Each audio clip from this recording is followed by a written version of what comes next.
Everyone, let me start over. Good morning, everyone. Thanks for coming. This is our annual training for stormwater construction site inspection. And this is a practical training for inspectors just to get us ready for our stormwater construction inspections related to MS4 compliance. Before I get going, I just want to let you know that I wanted to highlight two sites from last year, one that had a creek going through them and one that had significant hillside slopes, and neither of those sites discharged. And what I want to just highlight is that this can be done. And although a lot of the examples in the presentation today are things that we saw last year of things that we can do better or areas where contractors needed to focus more attention, we just want to highlight too that there are contractors out there that are doing this, and we want to hold everybody that same level of accountability. So with that, why do we inspect? Well, you guys are used to fire, life, and safety for your typical building inspections, but the environment is just as important, and that's the new the new addition to all of this. It's fire, life, safety, and environment, and you're here to protect kind of our natural resources as an extension of the requirement from our MS4 permit. The bottom line is that your job is important. I could read all of this, but that's not the point. The point is that construction sites with the large disturbed soil areas that they have, land disturbances, have a high potential to impact our surrounding environment. And these can get away from them pretty quickly. And so that's why a lot of these requirements are here.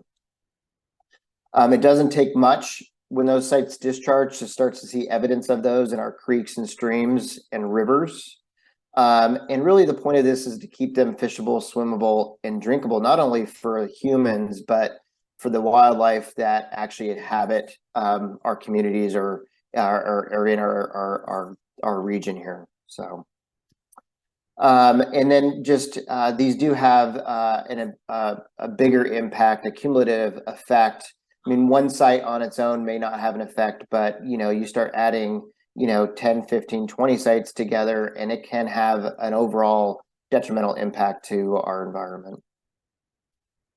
I'm going to use some acronyms today. A lot of times I take this for granted, so if you guys don't know, you can unmute and just tell me hey, what was that acronym? You can send a chat and Aaron can interrupt me. That's fine. Most of this stuff we use on a day-to-day basis here in stormwater, but I take it for granted that you guys don't always hear these every day. But some of the ones that are probably pretty prevalent, I'm going to say MS4, and what I mean by that it's our storm drain system. You guys should be familiar with SWIP, which is our Stormwater Pollution Prevention Plan.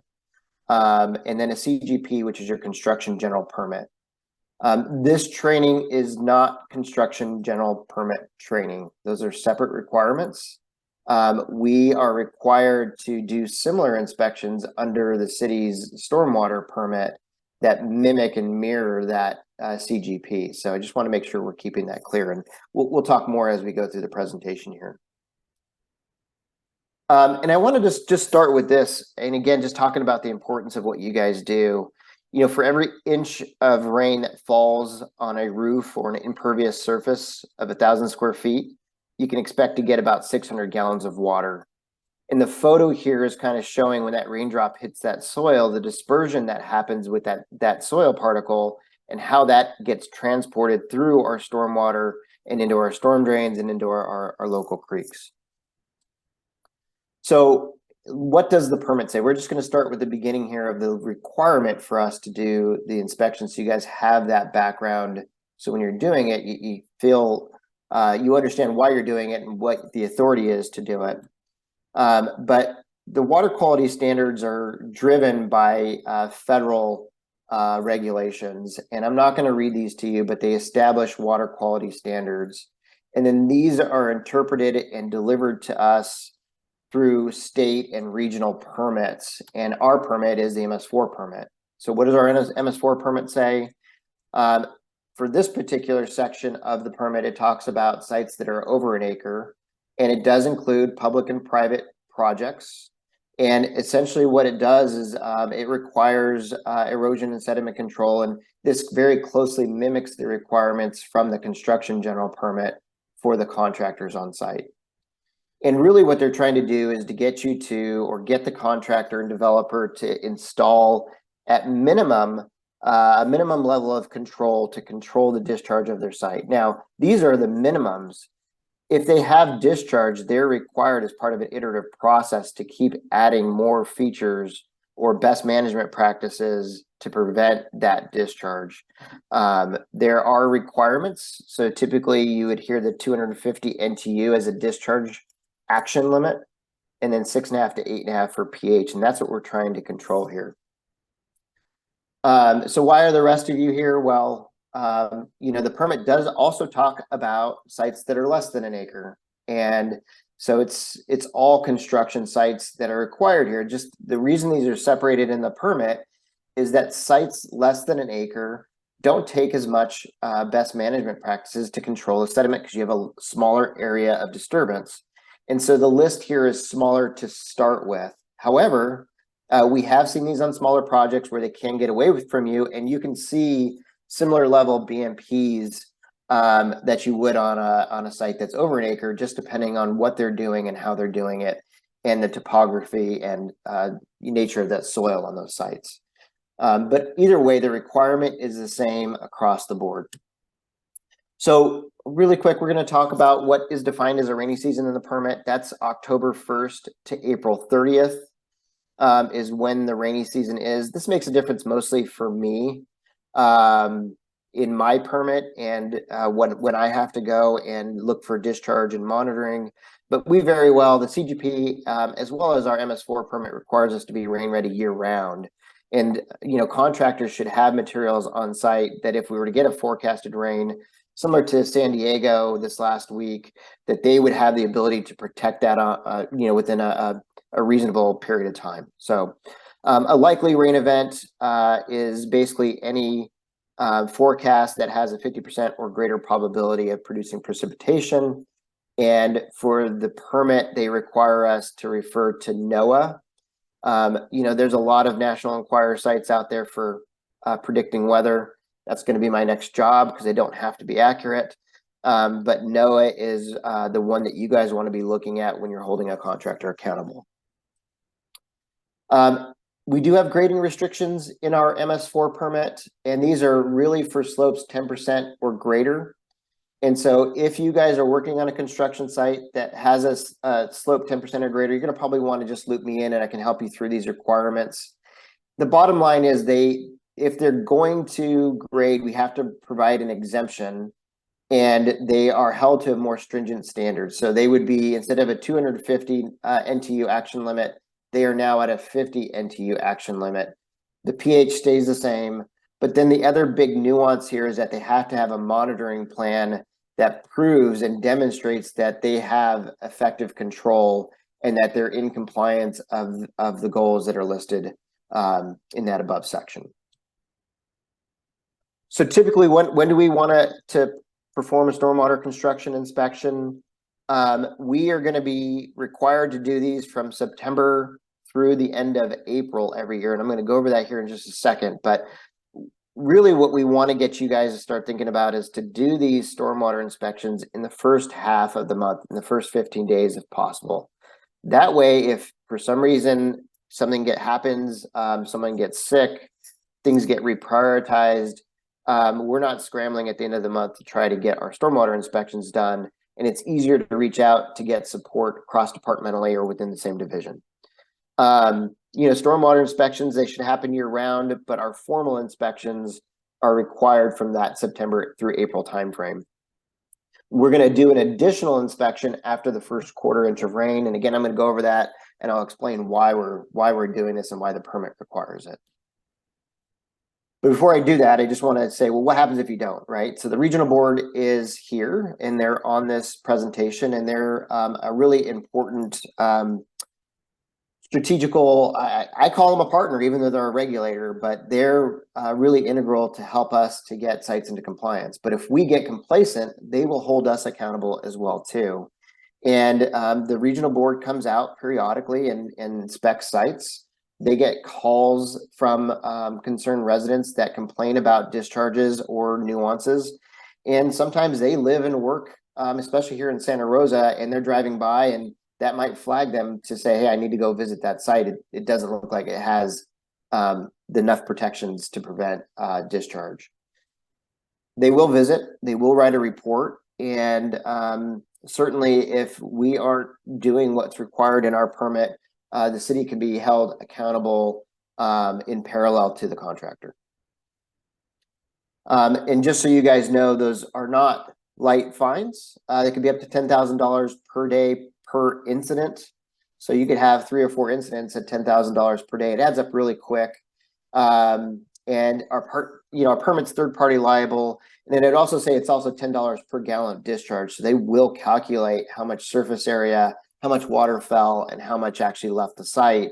And that's going to get tacked on to that overall fee. So it definitely gets your attention pretty quickly. There have been some cases here in our region that have settled in the millions. I am anticipating that we will see some more very soon here from some ones from previous years here in Santa Rosa. And so just something to keep an eye on is that the board will enforce, and they're a big part to help us keep these sites into compliance. So inspection frequency, September 1st through October 1st is our pre-rain. What we want to do is we're going out to the sites here in the month of September, and we're inspecting them to say, do you have materials on site? Are you ready for the rain when it comes? Whether that's Halloween, whether that's a storm that's late September. I think last year, we had an early storm. It is certainly as possible. We just want to make sure the construction sites are ready and have materials, and that their BMPs are in place ready for that first rain. And then we're going to be doing monthly from there on out through the end of April. And that's basically what we want to do is, hey, are they being maintained? And, are they actually still working? That is the intent of those monthly inspections. And then we're going to do one additional inspection, and that'll be after the first quarter inch of rain for the season.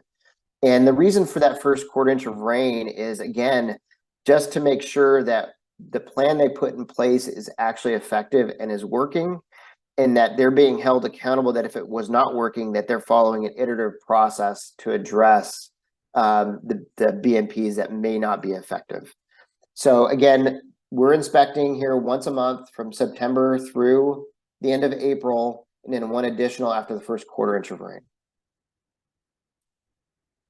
How do we inspect? Well, we're looking for, necessary erosion and sediment control. We're looking for structural and non-structural BMPs, making sure they're installed, implemented, and maintained, that they're appropriate. And during our inspections, we need to do visual observation and record keeping. We're going to talk about the paperwork for the record keeping here in just a second, but just to put it in perspective, it doesn't take much to get to that 250 NTU in the middle of your slide.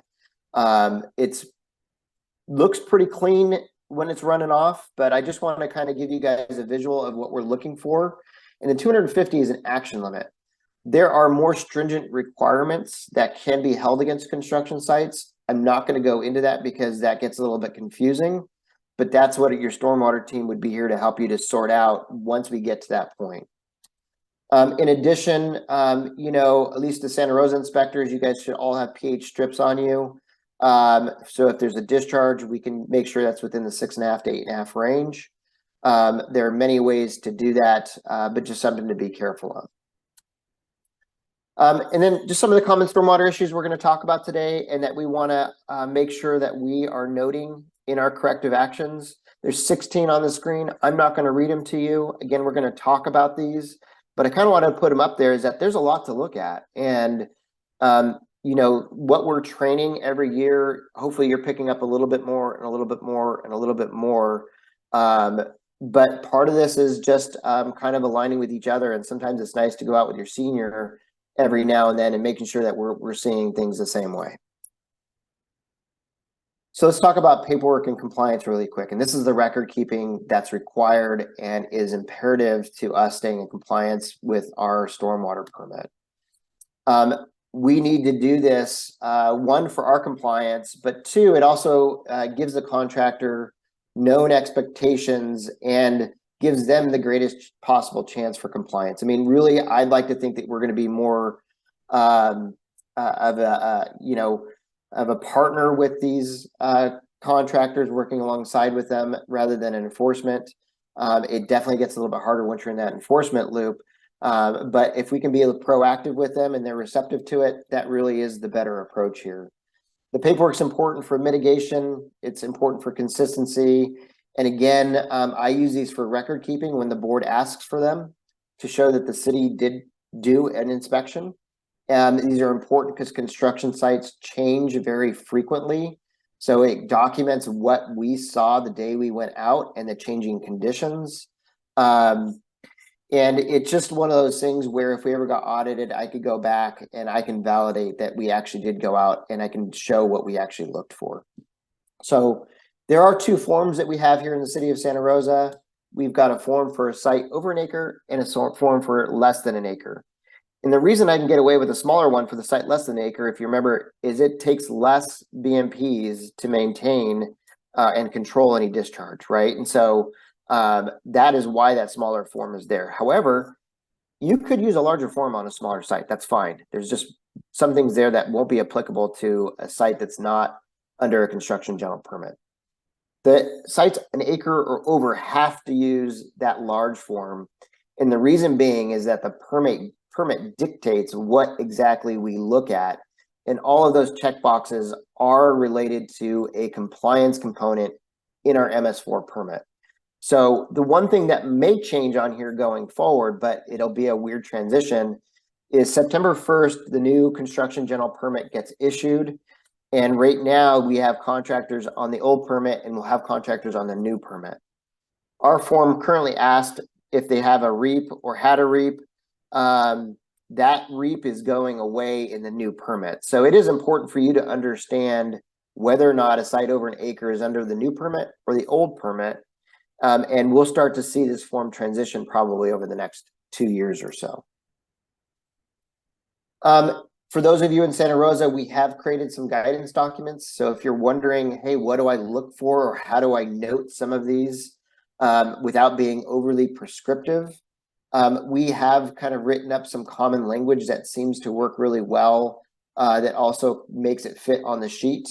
And so if you want these, if you send me an email, I can send you a copy of this. And again, it's just a good thing to have in your binder as you're trying to figure out, like, well, how do I write this up or how do I describe this? This is a kind of a nice little key to at least get you started. So we want to make sure we fill out those inspection checklists thoroughly. You want to note deficiencies, corrections, or dates required. Take photos. Those are the most important. They help out with these annual trainings. And so, if you guys see a photo that you either want to highlight as someone that's doing something great or something that we probably need to be more aware of going forward, if you send those to me, I will include it in these annual trainings. And then our forms come in triplicate form, so you could give a leave behind to the contractor. But the idea of that is that you guys can keep one for your records. I get one for my records and the contractor gets one for their records. And then we do recommend that you coordinate with the QSP on site to make sure that there aren't discrepancies in how you guys are looking at the site. So some of the common issues we do see with the inspection report is that when the box no is checked, there should be corrective actions noted in the notes section. So if you check no and don't put anything there, sometimes it's really hard to understand what exactly you said no about. Sometimes there's not a date provided for when the correction is needed. That needs to be addressed as well too. And the permit requires us to get them in compliance within a reasonable amount of time. Typically for us, it's 72 hours or prior to the next forecasted rain event. Sometimes that's sooner, sometimes that's immediate. That's stuff that needs to be noted on your corrective, on your paperwork. If when you go back for a follow-up inspection, there is a section in there for you to document that you observed it and they corrected it. We do want that filled out with a date. I do track those, and those are things that are provided to the regional board in our annual reporting. And then just if we ever do any progressive enforcement, this documentation is key in order to continue down that progressive enforcement loop. So I just want to talk really quick about QSP requirements, because again, we're doing this different than the QSP. The CGP for sites over an acre, the construction general permit, requires that a qualified stormwater practitioner perform rainwater or rain inspections. And those are different than the inspections that you guys are doing. It's not appropriate to have a QSP do our inspections because they represent the contractor. The board is having us do this as a independent third party looking at this with a different set of eyes and responsibility. So don't use your QSP reports for stormwater compliance. These need to be done by municipal staff or by third-party contractors that are representing the city that are not doing any QSP or QSD related work. Again, you know, QSPs are paid by the contractor, and we've noticed discrepancies in the past, and it does create a conflict of interest, which is why these are not used. When you do get a QSP report, we recommend you ask to be on their distribution list. It is nice to look at them. Sometimes they will find problems. So you can see on the example on the left is that we've got pH issues. We've also got turbidity issues over those action limits, and we'd want to see a note. We want to see something happen. The other thing is too, we see a lot of times that just because they're QSP doesn't necessarily mean they're doing it correctly. One of the things you want to make sure you ask that QSP is, hey, when did he calibrate his equipment? A lot of times these guys say, well, hey, I bought it and it was calibrated and we're good to go. Just so you guys are aware, our meters are required to be calibrated daily prior to each use, with the exception of the turbidity meter, which is a calibration every 90 days with a verification daily. There's a standard in there. It's a gel standard. And again, I don't expect you guys to know that, but I'm just trying to make you aware of it. It is something that we're going to start digging into this year. And this is where the stormwater team will come in, or your senior inspector will come in to support you on that. I put the slide up here. I'm not going to go into it in great detail, but what I want to tell you is that this definition has changed over the years. And as part of stormwater measures, a lot of times contractors want it to impound stormwater. They want detention basins, and those are great and they're very effective. But as soon as they detain that water and it stops raining, that now becomes impounded stormwater. And the regional board is now looking at this differently. In the past, they would let contractors discharge this as long as they were within the action limits under the 250 and between the 6.5 and 8.5. That is no longer allowed. And the reason being is that our water runs really clear after a rain. And so those action limits aren't in compliance with basin plan objectives, which is 20% plus or minus over the baseline, or 20% over the baseline. So if your creek is running at 20 NTU, it means you only have 24 NTU to discharge, not 250 NTU. And so right now there's discussion and we're waiting for guidance from the board, but there might be waste discharge, additional waste discharge permits required to get rid of this water. I'm letting you guys know about it because if you have impounded water that a contractor wants to give or get rid of, you're going to want to include stormwater and or your senior inspector so they can loop us in so that we can make sure we're clear on the requirements before we accept it in our MS4. Once it comes into our stormwater system, it's now a point source discharge and the city is liable for it. And those are the things that we really want to make sure our inspectors are aware of before we approve it.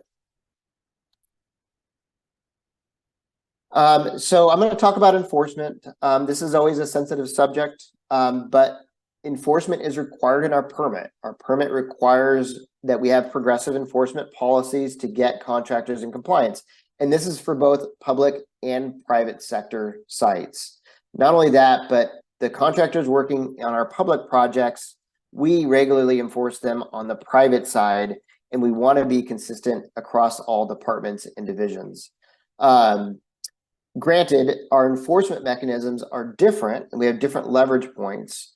But I just want to let you know that it's not okay just to write it up and then to not require them to comply with the corrective actions or the best management practices they're required to implement. If they don't go down that road, we need to work on escalation so that we can compel them to comply.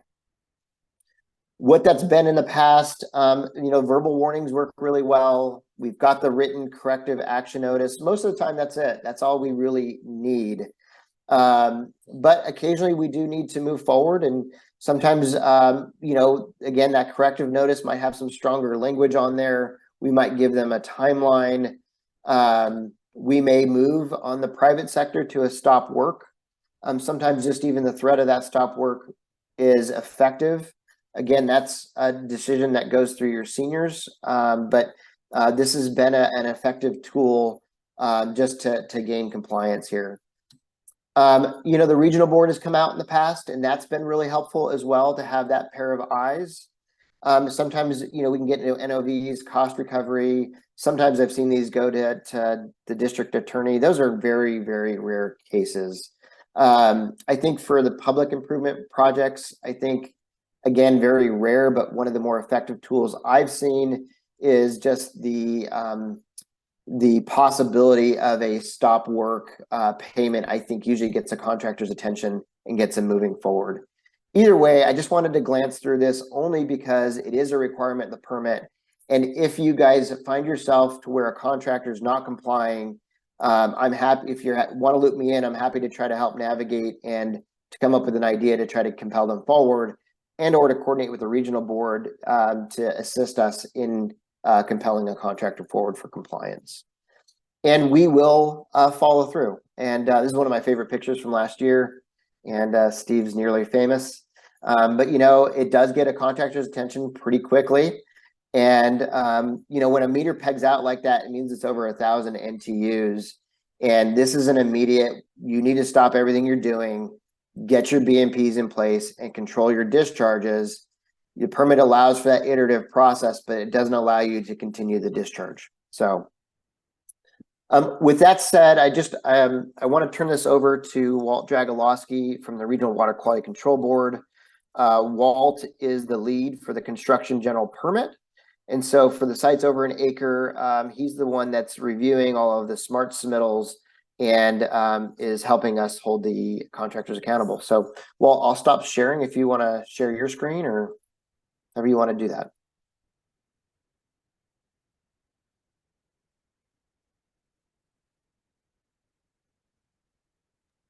There we go. Sorry, it wasn't unmuting. Can everyone see me all right? Apologize for that. Thank you, Nick. I appreciate the introduction. My name is Walt Dragolowski. As he said, I'm the CGP lead for the North Coast Board. I thought I'd just give you a real quick rundown of what my experience has been to help you perhaps, one, trust me that I've seen enough to have a good idea of what to expect you'll see out there. And two, to just let you know that there's lots of things that we're going to see that we're going to not expect. And expect the unexpected is an easy saying, but it brings about your ability to imagine yourself on site while the rain is falling. Anyway, I worked for Caltrans for 12 years as the construction stormwater coordinator. I've seen all the large construction and small construction sites in all of our Humboldt, Del Norte, Lake, and Mendocino counties. Been involved in every single one of those preparations of designs of BMPs and then their consequent inspections and reporting. So I will definitely try to clue you in on some of the tips I've learned along the way. I want you to know that I am available to you to call anytime. I have a phone number that rings my office and my cell at the same time. So please don't be hesitant to call me if you are uncertain or your manager's not available and you have some concerns about a site. You're more than welcome to call me, text me, or to email me at any time. I also want you to know that I feel you are my partners. You are my frontline defense. You are my eyes and ears out there to help me recognize sites that are problematic early on and hopefully prevent large timing and volumes of discharges of pollutants of concern. So as an equal partner, I am liable just as you are liable, just as the contractor is liable, and especially the QSP is now liable for their decisions that they make and the recommendations that they provide to contractors in the field. So as such, we are all in this together, and we all should be on the same page to try and reach the same goals. Construction BMP strategies. I'm going to go over these really briefly. You know, there's lots of things that you can observe out there, and there's lots of different techniques, but I will go over my general technique. And the first and foremost I try to do, I can't do it on all, but is the review of the SWIP briefly. I don't need to look at every page. I know where their BMP maps are going to be, and their BMP maps should be somewhat close to what they're doing. If not, then I'll recommend or tell them that they need to update their SWIP map. They're required to have that SWIP on site. So if they tell you, oh, it's over in the construction trailer 3 miles away, that is not on site. They need to have it available so that if somebody walks on, you, me, or another third party liable, they can look at it and determine what the contractor is doing, what types of activities should be out there in the field when you go to look. It'll also, more importantly, tell you where they're supposed to be having discharge locations. So that idea of where to focus your concentration when you're out there inspecting will make it easier, because otherwise all you have is your sense of which way is downhill, where are the concentrated flow paths, where are my discharge points likely to be. And I will tell you that I've seen many a site who identified discharge points that were not the discharge locations that I observed during a rain event. So it's always good to get out there during the rain. I've been fooled many times, even with my experience of where the discharge is going to occur. And the rain is definitely the indicator that'll let you know if you're on target with where you should be looking. Primarily, when I get to a site, I find it most important to walk the perimeter. That's where the discharge locations are going to be. The perimeters are going to have all your sediment controls like silt fences, hopefully encircling your site. You'll see from there, you'll be able to look uphill because you're at the downhill location. You'll be able to see their sediment control and erosion control practices. So when you're walking the site, don't be hesitant to tug on that silt fence. If it lifts right up, it's not entrenched and it's not going to do us any good. Also want you to remember silt fences, they're misnomers. They say silt fence as though it's going to stop the silt and let the water go through. Well, that happens for about the first hour of discharge. And after that, the silt fence plugs and it becomes a lake behind the silt fence, which can easily be overburdened and cause stormwater to either go around the silt fence or bowl the silt fence right over or tunnel its way underneath the silt fence, especially if they're not properly dug in. They should be dug in 6 inches, which is a pretty deep effort to get that silt fence down in there. So definitely important. That is our final perimeter control silt fence. Watch it, look at it, test it. Talk to the people you're working with out in the field, the QSP who's tagging along with you, the foreman, whoever you've got and can train in your inspection, the better. Each inspection represents an opportunity to provide teaching, training, showing them why you care, and a chance to make them realize that, you know, we are not there to be enforcers because they're bad people. We are there to help them comply because we all care about the water that we're protecting. When we're out there also, we want to use common sense. You know, there's nothing wrong with asking questions, even dumb questions. I ask dumb questions often, and there's nothing wrong with that. If the QSP can't answer a dumb question, well, how's it going to answer a hard question? So ask your questions and say, well, I don't know the site as well as you. Please tell me about what you've observed. What have your results been in the field? What were your NTU readings in that last big storm? What was the highest number you got? You know, what do you see coming up that might be a problem? Do you talk to your people who are supposed to be trained on site? They're supposed to have people on site who are trained for spill response, who are trained for cleanup of concrete washouts, who are trained for storage of hazardous liquids. And it's their knowledge and responsibility that's supposed to make sure the contractor is doing what he does every day correctly. When I go out to a site and I see that they've got a gas can sitting out and they just filled up their piece of equipment and he sets the gas can right down next to him while he's going to go work on his work for the next hour, you know, you got to realize that he hasn't been trained properly, because that gas can's got to be stored in secondary containment. When it's not in his hand being used, it's got to be in secondary containment. And I will tell you that this seems contradictory or contrary to common sense, but the back of a pickup truck is considered secondary containment by Caltrans standards and by most other standards. I'm not quite sure what your municipality will say on that, but gas is one of the most easily dispersible, contaminating liquid substances we have. It takes a very small amount to go a long way in contamination. So when you're out there, talk about what materials they're going to have on site, curing compounds, when they're going to spray that concrete so that it sets right and cures. Where do they keep their curing compound? Is it in his hand? Is he using it? If it's not, is it in secondary containment? A lot of times they'll build secondary containment portable things. They'll use kiddie pools and they'll go, okay, I'll put it in the kiddie pool. That's great somewhere. But remember, kiddie pools are catchments for stormwater. After they've been putting their things in the kiddie pool, they've got residues potentially that bind or attach to the kiddie pool, and then it fills up with stormwater. Well, what do they want to do? They want to dump their secondary containment stormwater wherever it's convenient. So these are items that go a long way in the field for pollution and items of concern that I am particularly focused on when I'm out there. I already said this once, but teach as you inspect. It is such an opportunity to get them to understand your point of view and to recognize what you're looking for when you're out there. And people use your intuition of how they're receiving you. What's their body language? What's the tone in their voice? Are they angry? Are they calm? We're looking to help them become better able to direct their contractor so that he can prevent the pollution that we're concerned about. Photos, Nick already said it, photos, take them as needed. I say just take them, because a lot of times I might have a question after the fact where we're talking perhaps over the phone, and I can look back at a photo and I can see something that I didn't intend to capture in the photo in the background. And it can be brought up to help me when I come back later. And lastly, for inspection strategies is, I like to make sure, especially now, that the QSP knows that his certificate is on the line. He could even be sued directly, personally, for the recommendations he does or does not make to the contractor.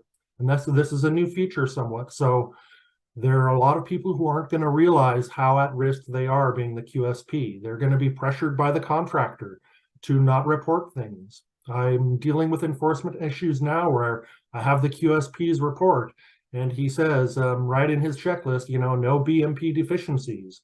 And then I look at his photos and I see tracking. I see sediment control improperly installed. I see erosion control not applied properly. So those photos are ultra important, and our ability to go back and look at them later is something that is a bonus to us. Lastly, sediment is the #1 pollutant in construction, as far as people not being able to manage their sediment loading effectively. So the biggest thing we can do to prevent sediment from discharging is erosion control. Erosion control, unfortunately, often means plastic. Plastic only works when it's covering your stockpile, when it's covering your area, but every seam of that plastic is susceptible to stormwater infiltration, flow underneath your plastic, erosion of your material below your plastic, and consequent discharge of increased sediment loads. So when you're out there, I always like to stress that erosion control is our #1 means of preventing sediment. Once it's entrained in the stormwater, it's very difficult to remove, especially with locations such as ours in Santa Rosa and other Humboldt County areas where we have high silt and high clay concentrations. It could take days, weeks, months to settle out, even in a detention pond. So effective erosion control, what makes it effective? Can you see the dirt through it? If you've seen the dirt through it, it's not going to be effective. Is it thick enough? Have people been walking on it? When was it applied? To make erosion control stick, they often put a binder. It needs at least 24 hours of reasonably warm weather to set that binder. Otherwise, that binder just gets washed off and becomes a pollutant itself.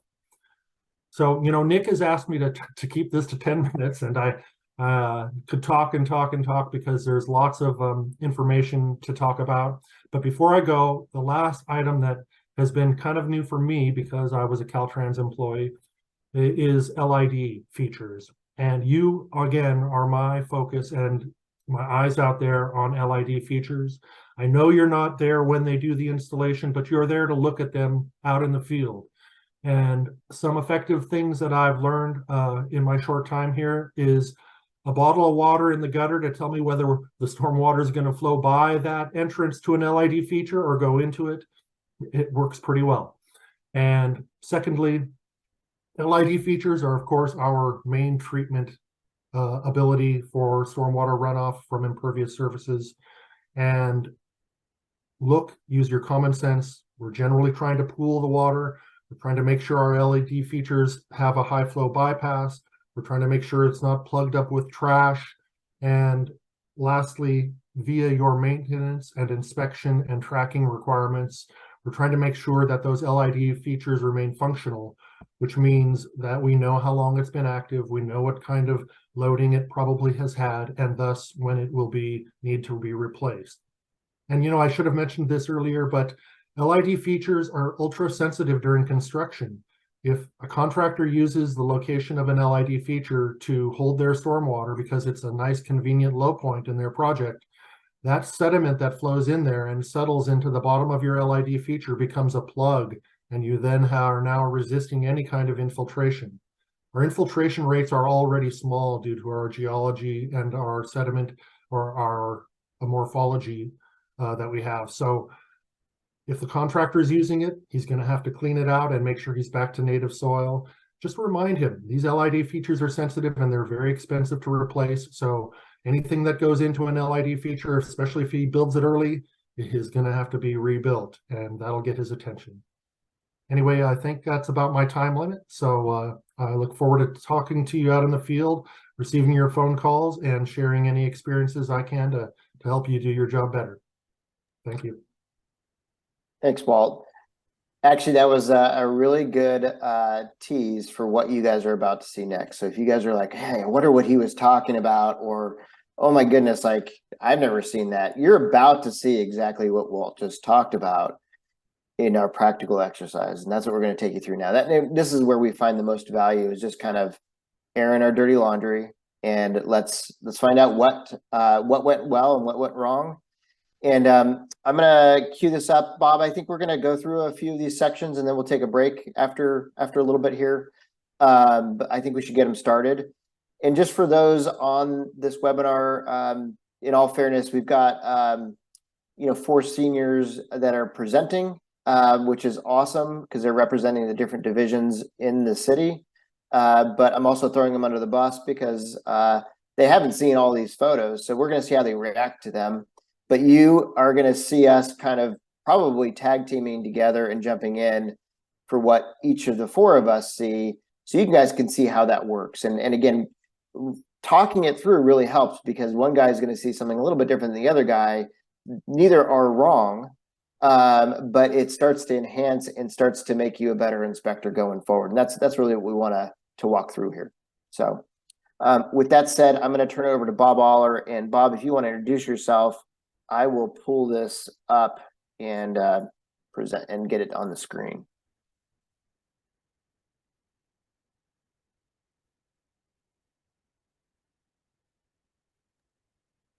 Okay, good morning, everybody. Thank you, Nick, for the introduction. My name is Bob Aller, City of Santa Rosa, construction manager on the private development side. So we're overseeing a lot of those projects that are subdivisions, commercial developments with public improvements, such as road widening, curb gutter, sidewalks, water, sewer, storm drain improvements, etc. Our partners in building will, on that private development, will look at the on-site stormwater controls for commercial development. So we get to see all of the new work that is going on throughout Santa Rosa. I think right now we're tracking about 40 different projects. Many of those are CGP projects You know, what you're going to see is very representative of what our inspectors see on a daily basis during the stormwater season. So as we go through this next series of photos and topics such as housekeeping and washouts and disturbed soil areas, porta potties, perimeter controls, and erosion controls, you're going to see what we see. And we're going to go through these photos and kind of pick out, you know, the good, the bad, the ugly. I think it's just a good representation of what everybody would see on a regular construction site. We'll start off with housekeeping. These photos are coming from various projects that we've got around town. This particular project was over off Mendocino Avenue, and you know, we walk onto a project and see this kind of activity going on, and this is a very good example of what not to do regarding housekeeping. Okay, you can see that they've got dewatering efforts, they've got stucco efforts, they've got in the background uncovered materials.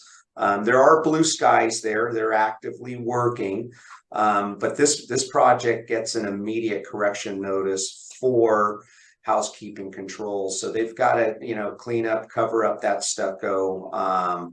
We've got to identify where that dewatering is going, hopefully not into a future LID as Walt had talked about earlier. But that's a good example of what not to do, and a good example of something that requires an immediate correction notice. Here's a project that I believe this is our Fulton Road widening project. Housekeeping, you could see that obviously the crown of the road is going to shed water into that adjacent V ditch there on your right side. You know, it's that the housekeeping piece, you've got debris, construction debris. You've got obviously, if it rains, you've got, you know, the runoff from the road and the rock coming into this V ditch. And where does that V ditch go? Where does that V ditch discharge to? Are there DIs within it that are protected or not protected? But generally, that all of that in there could be cleaned up quite a bit. Another good project here regarding housekeeping. It's raining here in this photo, and you could see disturbed soil areas. You could see runoff coming from that visqueen, which has probably taken on some of the stucco efforts that are underway on that building right there. So you've got disturbed soil areas that aren't covered up and addressed. You know, obviously the stucco is creating a pH issue. You can see the 10.3 on there. Prior to a rain event, you know, all those cementous materials need to be stored under cover or covered up prior to that rain event to prevent over limit discharges on pH. And while we're on this photo, a lot of projects that we have in Santa Rosa that might use recycled base rock for roadway improvements or roadway construction. If they plan to stage on that type of material during winter, that's going to lead to pH problems. We've seen it on one or two projects. It's something to be aware of, but recycled base rock and rainwater do not create a good pH. So it's something that really needs to be looked at closely if they're going to plan to stage on recycled base rock through the winter. You're gonna have pH problems. Good example of you know, on the right side, no perimeter controls. You've got on the other side of that fence, you've got a lot of disturbed soil area that's creating over limit detention within that curb cut that doesn't have any type of perimeter controls. the street had been dirty prior to that. The rain washed it off. It's creating over limit discharges within that detention area. On the left side, I mean, good example that they've got the stockpile covered. They've got some perimeter controls. They do have garbage. They've got stucco material in the garage, which is good. It's up and out of the rain area. But from that point, you'd want this site to be cleaner than what it looks like. It's not discharging now, but it could have the potential to do that.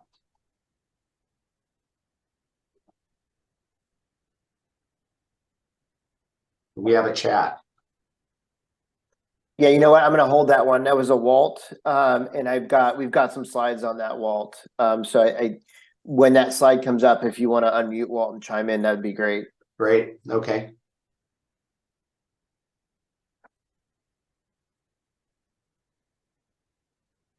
Very poor housekeeping on the right. Okay.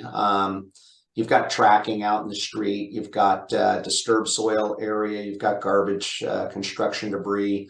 That site would lend itself very well to, if they're going to stage back and forth between the on-site construction and the paved roadways, one of the best fixes there is just a clean path of either clean drain rock, or a lot of guys are using filter fabric now to cover their disturbed soil area to prevent tracking between the vertical build and the off-site sidewalk or paved surfaces.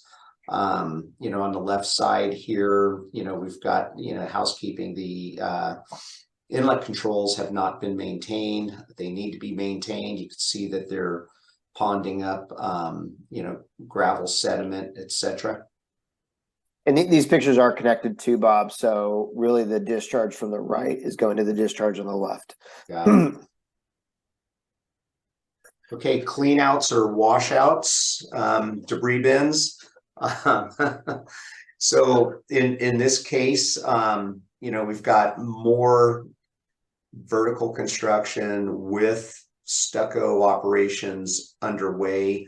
You can see it's a blue day there on the left, but the housekeeping there really needs to be improved. There's cementous debris all over the ground, which is going to be a problem prior to a forecast or during a forecast rain event. So that correction notice would be to remove of the stucco waste, get that disturbed soil area covered with visqueen, properly wrap that up and discard of it prior to a forecast rain event, so that we don't have rainwater mixing with stucco waste, which creates a pollutant problem and pH problem. On the left there, you could see that some of their dewatering efforts from that construction site were running down the roadway, and consequently dropped into a future LID improvement there on the right side. A lot of the rinsate waste was captured by the filter fabric, but quite a bit of it undercut the filter fabric, and they received a correction notice to clean up the roadway, to remove and clean up the LID. They ended up reinstalling that LID because the structural soil was contaminated. The loam was contaminated, so that particular LID got rebuilt prior to acceptance. Yeah, and again, the pH would be the concern here for us, especially going into an LID feature. Even if that was roughed in, we wouldn't want to see it with filter fabric. The other thing is, just for those of you on the webinar here, the way you might be able to tell if you didn't see it on the plan, but just out and about, would make you ask the question is, see the curb cut down here on the bottom? I don't know if you can see my cursor, but down here on the bottom, that curb cut would be indicative of a potential LID, which would cause you to ask that question if you didn't already know it from the plan set.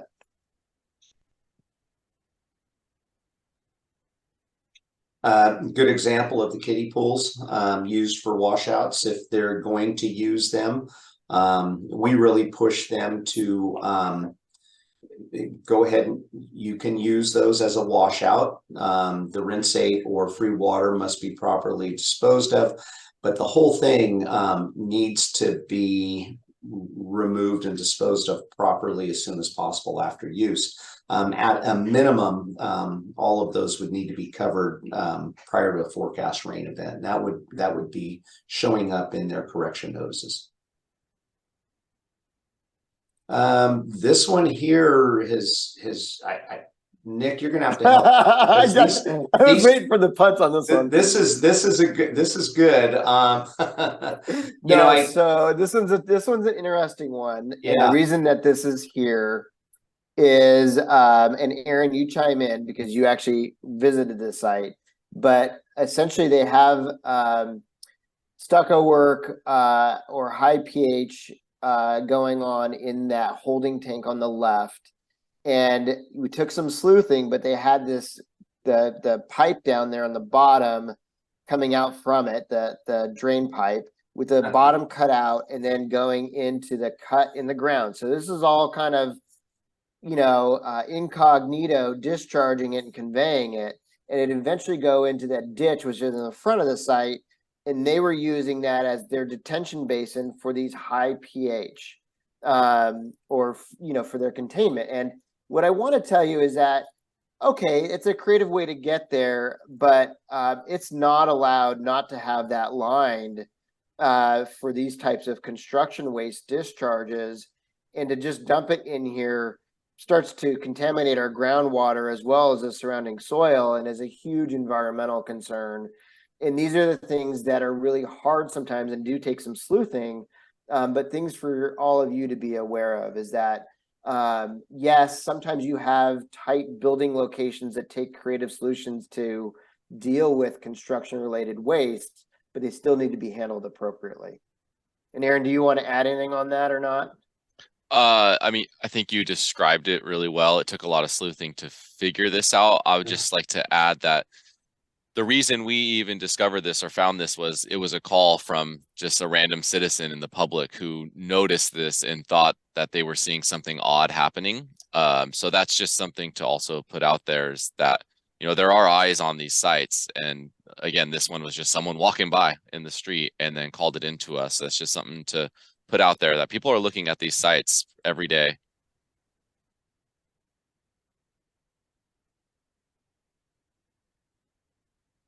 Derek, well, why don't we run through your section here, and then once you're done and we switch, we will take a break, take a 10-minute break. What do you think? Sounds good.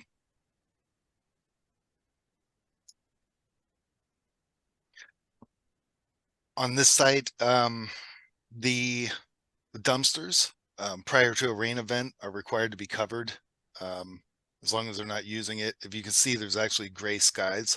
So there's a possibility that we're looking at rain. One thing I'm noticing is it looks like they potentially have water actually that came out of it, or some sort of a discharge. It's over here in the gutter. But I think overall they did a pretty good job. They actually even took the time to wrap tape around it, keep the cover on there, or something of that nature. The bottom line on these is it can be done. The board does look for this, and we have seen discharges impair our receiving waters from not being covered. And so the dumpsters are a bigger deal than maybe some inspectors want to believe, but it just depends on what's put in there and how it's stored. I've even seen these dropped empty, but with oil inside. And so when the rainwater hits it, it's just shedding it out. These things are not watertight, which presents a huge issue. And so just from a construction on a stormwater inspection, these do need to be covered. Some of them come with cupboards already built into them, but it can be covered, and it is possible, and the contractor needs to observe those requirements, especially on a CGP site. Yeah, and to touch on that, that's something that I would be looking at out there on site, is to look for an oil sheen around the dumpster, or even if we just started a rain event and it maybe just got covered, if water is coming out of it, you know, we have a lot of products that go in there. Gypboard, treated lumber, so fire treated, pressure treated, any of that type of lumber that has chemicals in it. Those are things that we should be looking at. That's the whole reason why we cover these things. So this one's an interesting one. So sometimes putting wattles down without digging them in is actually worse than not installing a wattle at all. I think their intent here was most likely to be like in a chevron pattern. Although my perception of this would be that the where they're not slowing the water down horizontal to the ditch and the slope, they'd actually be speeding it up. And the thing about putting wattles on the ground directly and not digging them in and staking them down is that it can create turbulence underneath it, which speeds the water up and picks up turbidity and the speed of the water. So although it looks effective, it really is not.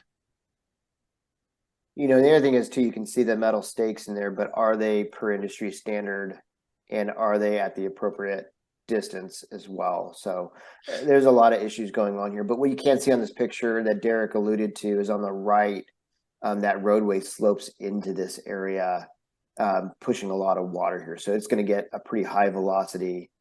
You know, yes, this is intended to slow it down, but it's actually creating more of an issue for us from a stormwater perspective. Yeah, and the other things, we have a number of, we have a large area of disturbed soil areas. There's piles that are uncovered. Maybe we should ask Walt about this later or now. Are we at the point to where we're not using plastics any longer, such as Visqueen? We, the board, understand and recognize that plastics are a burden on our land disposal sites. However, we don't have a great substitute for them in emergency situations.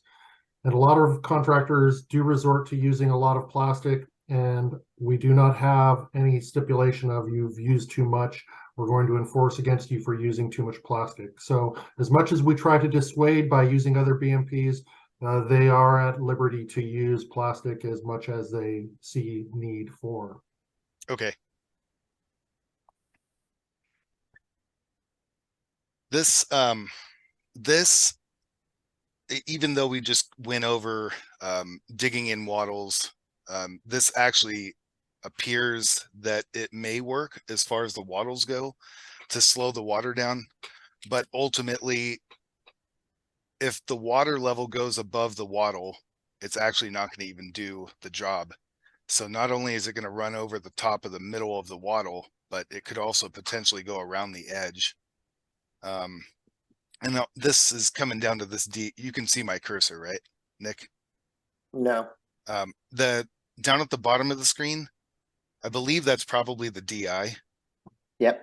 So, you know, we can see that this actually hasn't really been effective. It's brought nothing but sediment all the way down to the cover that's going into the protection on the DI.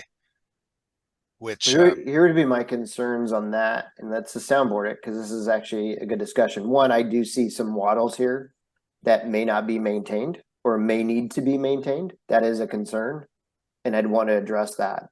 I also see some silt fence that's not congruent all the way across, and I'd have to go and inspect this just to see what was required here. But why is the silt fence here, and do they need to try to maintain that? But I also see a dry weather protection here. And for me, from a stormwater perspective, these are a concern because they create localized flooding. And what they do is when we get any sort of rain, remember an inch of rain, 600 gallons of water, you know, on 1,000 square foot impervious surface. So you're talking about potentially quite a bit of water that could get conveyed through here, depending on what it's draining. But if that topples over, we're now conveying all the sediments in here. And this also gets clogged very easily in the wintertime, which is why we don't allow these ERTECs to cover the throats. And this is a similar brand, but just for a drop inlet. And so those are the things that we'd want to look at. It doesn't necessarily mean it's entirely inappropriate, but this is what the during the rain inspection really starts to help to sort out. And these are things we really want the contractors and the QSPs to really be thinking it through and to have an answer for us. We'd be asking these on site. And if it wasn't a good answer, these are things that probably would make a corrective notice. May I interject? Yeah. I just want you to note that these wattles that are installed in the flow line here, that's an often common strategy for using them as check dams. And it is an effective use of wattles if they're properly installed. However, you'll note that the low point should be at the center of the channel.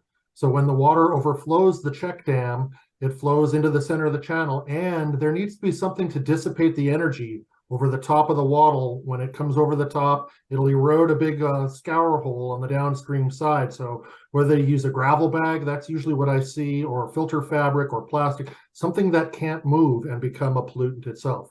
But they are common check dams. Honestly, if I was out looking at this, I wouldn't expect this to function after a rain event.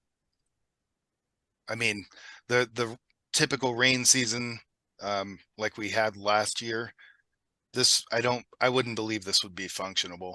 I mean, basically something better, even though we shouldn't really be designing it for them. That's something that their QSD and QSP, that company should be taking care of. But after looking at other job sites last year, something like hay bales in here as check dam would be most likely more functional than this. We're going to get a large enough rain event on this picture to just overflow those dams, like Walt was saying. And I'm just going to say one more thing about straw bales or hay bales. They're often overused because they're available and relatively inexpensive for them to throw down. But if they're not staked, if they're not joined properly, they will create a dam quicker than the silt fence will, and you will create flow around it, and it will create another erosion problem. So straw bales, especially in Caltrans world, are highly skeptical and rarely used, except for basically making a lake. So on this one, there's we have sediment. There's just going into a DI that's not even protected whatsoever. There's zero dry weather protection. There's zero. They have a cold patch over here. We have at this point, it should have been cleaned out. Basically, I have a feeling that Nick is throwing a curveball here, and that there's more to the picture that we can't There's not. see. I just we want to see storm drain protections here, Yeah. right? I mean, really, and we don't want to see it cover it entirely. We want to leave it open so it can handle the design rain event. But there's a housekeeping issue here. There is also a lack of BMP issue here. And again, these are things that we want to think about, especially on the linear jobs and a hardscape, because they do have a tend to run and discharge, and this would be a discharge point for a QSP to sample.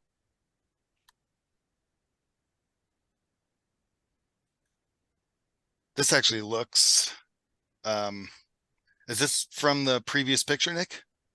I honestly don't. It may be from the same job site. Yeah.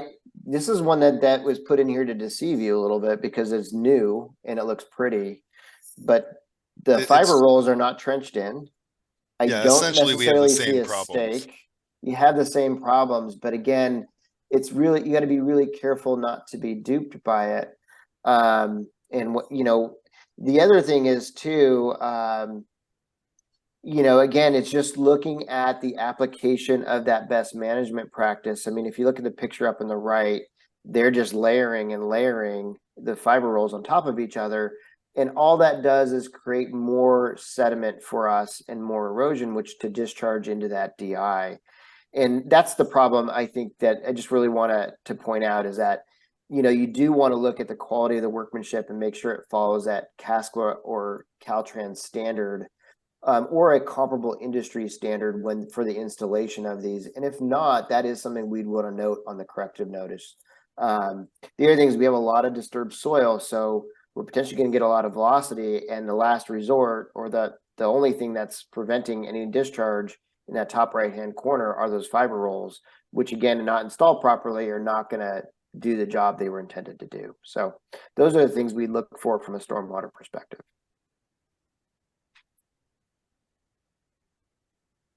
Sorry, these are not yours, Derek. And so, yeah, Yeah, I that's threw all you some right. doozies. It's good.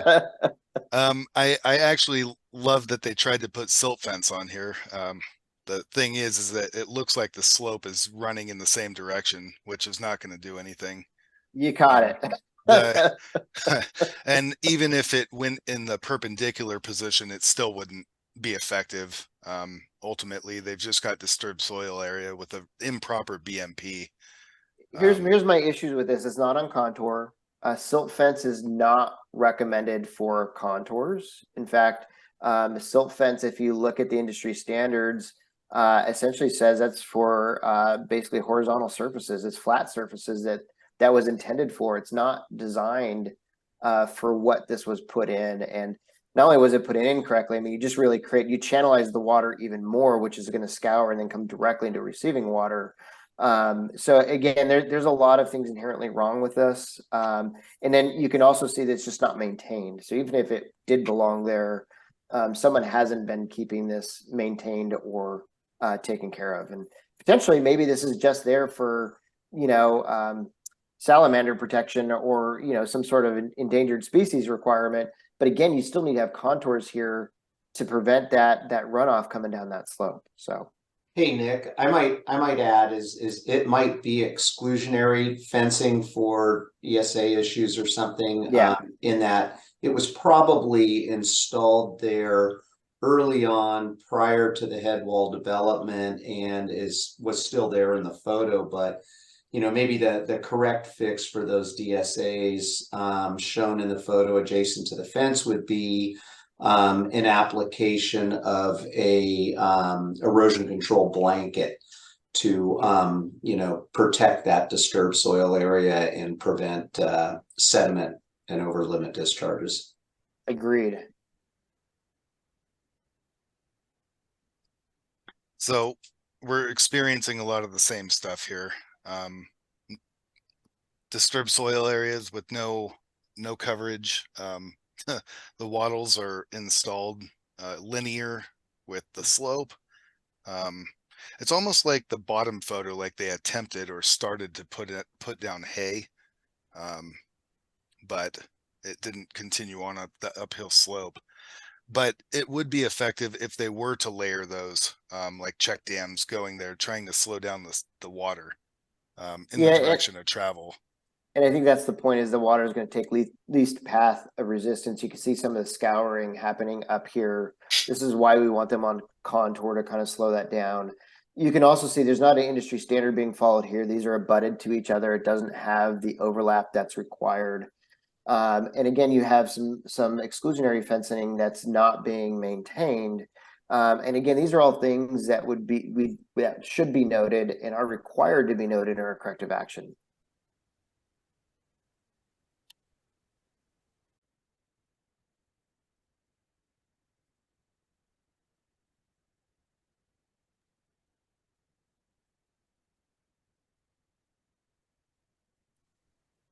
All right, Bob, you wanna get going? Yeah, sure. Okay. DSAs, disturbed soil areas. I feel like this is one of our biggest challenges, for engineering and building on new construction sites, especially those construction sites that might be 5, 10, 15, 20 acres or more. It's very common. I'll just kind of preface disturbed soil areas with breaking ground on new development projects, whether they be commercial or subdivisions. It's very typical that projects will get through planning, entitlement, conditioning, plan check, and eventually an ultimate grading permit for the site to develop. I don't know what it is about that sequence, but a lot of these projects don't end up getting their final permits to start work until July or this month in August. And lo and behold, the developer will want to get ahead of it and jump out there and grade 5, 10, 15, 20 acres during the months of September and October. The city has very limited ability to tell them how much they can grade. Their SWIP in their number one BMP would be for these large sites to phase them in, to cut off a piece of that 20 acres and develop a segment of it and leave everything else undisturbed until the following year. But that presents, as everybody knows, that presents a cost addition to them, because then they have to stage grading contractors, at different times of the development to come in and do segmented construction of that project or phased construction of that project. So a developer will typically want to get in there and clear, grub, break ground, rough grade everything at once, down to finished lot grades or down to road subgrades, all at once, as it's probably the most efficient. And then at that point, we're deep into October, and here comes the rain. So disturbed soil areas are heavily on our radar. All I could advise any of the inspectors to do is look at the construction and stay ahead of it. In other words, what I mean is anticipate next steps of the construction sequence, so that you're well informed of where the project's going and what phase they're going to be in at any time of the year, so that the BMPs installed actively reflect the construction sequencing. So for disturbed soil areas, we always push for that number one BMP of phasing, but it doesn't always stick. So therefore, their plan should be, and what they should have out there is an adequate amount of BMPs to cover those disturbed soils within 48 hours of a forecast rain event. They should have all their perimeter controls in at that time. They should start covering areas that are not going to see vertical construction during the winter, to be prepared for those rain events. All of their runoff areas should be well protected. Any existing storm drain inlets or drainages should be adequately protected. This phase of construction is probably one of the most challenging, up to the point that you start seeing vertical construction and all the subs coming onto a construction site. Here's an example of, take a look at the weather. This is a good example of a project that started last year, broke ground on nearly 14, 15 acres. And worked it right into the winter time, up to that point that you can see that road subgrade and lot grades were made. You see ponding water there, or detained water there in future roadway subgrades. At that point, they're having a tough time trying to deal with that detained water, because at some point it's going to flood over and discharge to the MS4 or onto adjacent properties. You can see the heavy use of plastic there, visqueen to cover their cut lot grades to prevent erosion and sediment into those detained water areas. This project could have done very well with phasing, but like I said, it's phasing is a sequencing issue for a lot of developers, just because of the cost of mobilizing, demobilizing, and remobilizing.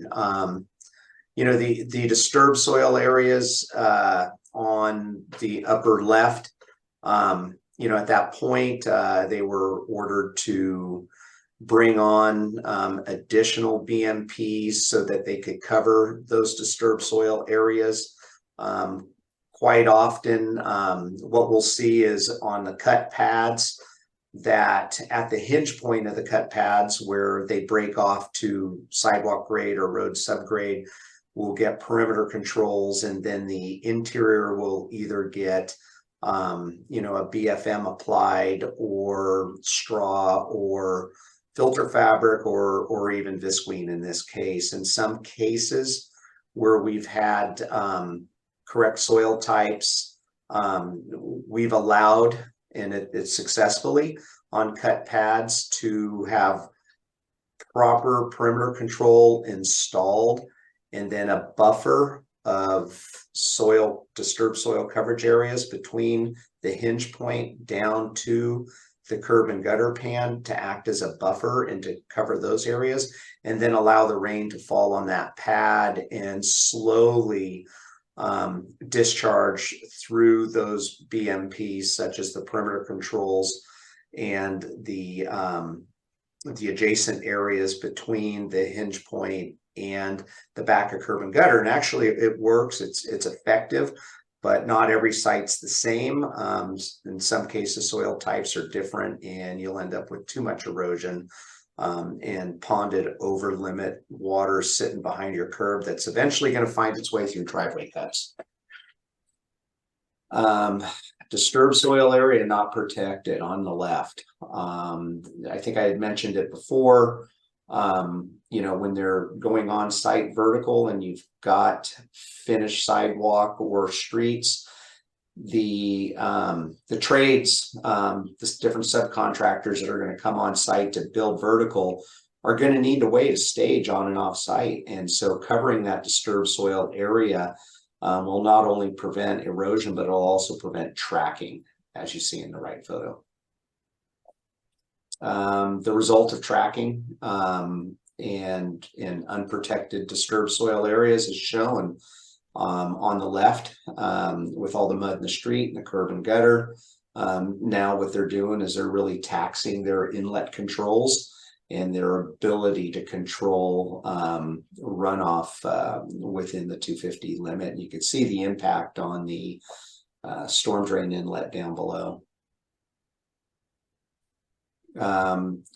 Before and after of a site that, you know, graded deep into October and then had problems with disturbed soil areas not being covered. At one point they started applying BFM, but did not allow proper cure time, and a lot of it was washed off by the rain. They went back out and regraded and shaped these inactive cut lots and applied perimeter controls and BFMs, which helped out their discharge limits immensely. You can see the application of BFM right here on a cut commercial building pad. So they'll apply those BFMs, and then they'll come back and install perimeter controls around the hinge points. Here's another construction site with active run-on going through the site. The site's been treated well. Most of the inactive disturbed soil areas are covered with filter fabric and perimeter controls adjacent to the hinge point. And you can see the active bypass has been stabilized with a V-ditch liner, seeded, sprayed, you know, proper controls within the high velocity areas such as wattles and rock bags staked in, but that's done well. Sometimes they'll pick a graded drain rock to act as a check dam in lieu of fiber rolls. But in this case, I think the application that they installed was adequate to prevent over limit discharge and scouring or erosion of that V-ditch channel. And just to point out, if these guys can do it, anybody can do it. They had a creek running right through the middle of their project and not one discharge all year. You know, what Walt was talking about for how check dams built, this is a shining example of that. Stockpiles are covered, equipment staged, materials are maintained.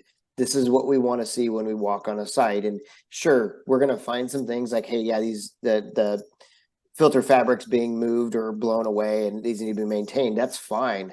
That's great. That's why we're there. We're helping them out. But this job did a phenomenal. The site was phenomenal all season long. I was really impressed. I thought for sure this was going to be the one I visited the most.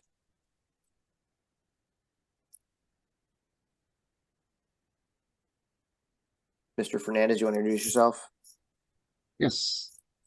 Good morning, everyone. Javier Fernandez, Quality Control Associate, City of Santa Rosa. Still lead inspector for general construction on the private side. I work under Rob Aller. So we're tasked with inspecting, I think we have about 13 sites this season. Building probably has about double that. So that's Derek. So just talk a little bit about the equipment protection. Here you can see there's zero protection. It was staged on some pervious soil, but still, you can see if you zoom in there, it looks like the site may have been line treated, which threw the pH way up. Or this may be the site that had the recycled base rock. It's both, but I think you hit that right. It's your line that's indicative on the equipment, which is why this is required to be covered. And although we probably could find an exception, or we try to work with contractors in the middle of a disturbed site for not having to visqueen their entire piece of equipment. This piece of equipment actually did need to be covered because as you can see, the pH was screaming. And the one thing I would just throw out is that you always want to glove up, even though the water looks clean. This is, extremely caustic. You guys do not want this on your skin, and sometimes you guys get complacent with what you're seeing. But those are the little indicators. Sometimes if you look at the equipment, you can kind of see maybe what they've been doing, and then you kind of know what to look for. Yeah, I'll take this one, Javier, if you want. Okay. Well, I was just going to say this is actually at our municipal yard for the city. And yes, we do have protection around our inlets, around the yard that the stormwater team monitors and maintains. But again, this is the shop's responsibility to still protect this equipment. Yeah, the equipment still needs to be protected even when it's in our yard. And we have active storm drain systems, and we have an industrial general permit as well as a construction general permit we're complying with on this particular project. But things that you're not thinking of that we need to have thought is there any sheen or oil coming off the equipment? Is there dirt that's on the equipment that then will raise turbidity that we're measuring for? In this particular case, the pH actually was driven extremely high as a result of there was a machine that mixes and lays concrete. It rolls concrete down. It wasn't covered. And because of that, it started to raise pH into our storm drain system. Luckily, we were actively monitoring and caught that. But even in your staging areas, even though it looks like that's where all the heavy equipment goes, there are potential pollutants, especially on the heavy equipment, that need to be considered. So here's an example of why equipment should be covered. It looks like either some cutback or HMA that was left on the equipment. And then like Nick was talking about, the sediment, that's the dirt that's left on the equipment and adjacent to the curb and gutter here is not a good product. And the picture on the left was provided to me by the regional board, kind of questioning why we didn't catch it, right? And so again, these are things why it's important to document, and why we want you guys to take photos and do your inspection forms. So here we have the sheen that we're talking about, and looks like some hydraulic and oil it's pretty common on these heavy equipment. I don't, they do maintain them, but they don't stay ultra clean. So just protecting that equipment, covering it, driving it up onto protection, and then having that as your perimeter control for the equipment itself. And again, there's a level of real world reasonableness that comes in here, and I'm okay with that from a stormwater perspective. But as you're doing inspections, you are looking for that sheen and then trying to address. Again, here we have some paving equipment that's definitely got some runoff taking place. It looks like it's staged on the street. So again, it's going to have to be some perimeter controls and driven up on some plastic, and then using that as the protection. May I make a comment? Yeah. I just want to be sure that everyone realizes when they see these sheens with obvious construction related sources, it's the contractor's responsibility to have trained personnel, whether it be the QSD or on-site staff, that know how to test, have the proper testing equipment available. And when I say that, I mean the vials with the proper preservatives inside so that they can be taken to a lab to do, whether it be diesel or other types of petroleum tests. So always get the contractor involved when you're here and ask him what he's doing to test what the discharge is. That's all I wanted. Again, some more paving equipment. This looks like our Fulton Road project. Like it's clear weather, but it looks like it's, the middle of November. So we probably have some pending rain. And last year we had quite a few storms in November. So I don't know the best spot for this equipment, but right there is not. Here's a decent example of equipment protection. It's in some dirt. It's got, the plastic covering all the potential discharge areas of the equipment. But, if this went on for more than, or went on during a heavy rain event, that it's just going to blow out and you're going to have an issue with that protection. So maybe another perimeter controls around on top of that, around that plastic, just to assure that that doesn't blow out. At the end of the day, though, I put this photo in here because it can be done. Yeah. Well, a lot of people like to say it's a nuance. Yeah, Nick, it's so let's say it rains for 2 or 3 days. So now you've got all that impounded water within the plastic. You do, but with a laborer, you could pump that out, but that's all things we'd have to ask, right? I mean, it's a great comment, and you're absolutely right, Bob. This is the first time I've seen it done this way. But I was glad to see after we identified this is the equipment had lime on it. So it was nice to at least see that they were doing something to attempt to protect it. The sediment, I don't really care as much here, but they're also preventing that from mobilizing and discharging on their site as well too. So. Porta potties. This is Bob. How did I get porta potties? Well, you want me to tell you? That's shitty. What's that mean? Porta potties, secondary containment. So this particular porta potty staged, and it's probably in one of the newer developments that are nearing completion, is probably in the wrong place, sitting in the curb and gutter pan in an active drainage area without secondary containment. The better location would have been up there behind the back of sidewalk. When the porta potties are typically landed in graded areas or off of the hardscape surfaces, the secondary containment is not such a driving factor, but any time that they are placed on hardscape, they do require secondary containment and out of active drainage areas. So a tray is required on an ADA units. A tray is not required.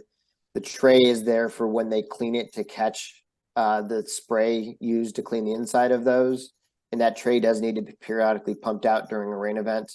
And like Bob was talking about, we do not want to see this in curb line. So if it had to go into the street, which is not preferable, we'd want that out of the gutter pan. We want the flow line to be maintained and to stay open. Yeah, not to mention, Nick, you know, when we see them out in the streets, quite often, you know, they get hit by equipment, knocked over. Now when they're out in the street, then anything that's in the street is going to roll right back to the curb and gutter and down the drain inlet. So we really push the contractors to keep them off the streets and back behind the future sidewalk or sidewalks. It's a hard one to hide, that blue water stains. Oh, yeah.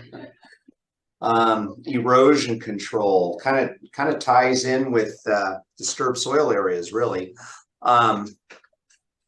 So here's a good example of you know, some dilapidated sediment controls, okay, with perhaps lack of erosion control adjacent to those fiber rolls. But in any case, maintenance is required. If you don't have adjacent erosion control, you're really going to tax your perimeter control. And you really, you know, the two together are very effective, but only having one or, you know, not the other is not going to really meet the objectives of sediment control. You can see on the left, you know, very light straw application. You know, as Walt alluded to, if you can see the dirt through their straw erosion control, it's not heavy enough. So you want to make sure that you've got a good 2 or 3 inches of straw if you're going to use it, and that if you are going to use a straw, that you know, whenever you can, apply a binder, or a lot of times they'll take a sheep's foot, punch the straw in. But a lot of developers won't want to do that if it's on some kind of a cut pad, but they do need to have an appropriate application of straw. BFM would work in that case, or straw blankets, or filter fabric, or even visqueen. Yeah, and I would point out really quick, these are the natural fiber rolls that are required on some sites. They tend to break down relatively quickly, so you can see it may be in need of maintenance. But the problem here is the flow line actually goes up towards the top of the slide, so bottom to top, and the way that those are abutted is incorrectly. And as a stormwater inspector, you want to see that, because what's happened is the water will go in between those two fiber rolls and not over them as intended, and actually will create a bigger issue. So may I also comment that straw is an evident pollutant in this. Once it starts washing out, it's now a pollutant. It's no longer a solution. Wow. Okay. You know, for the audience here, it really helps to see the entire picture, but these BMPs were placed to take care of erosion and sediment from runoff upsite. So Bob, here's upside for you, upstream. You know, so people can so see looking upstream towards the stockpile at the background there. The contractor, this site had a diversion channel that was actually engineered and constructed to take runoff from about 10 acres upstream, running all the way up to Taylor Park.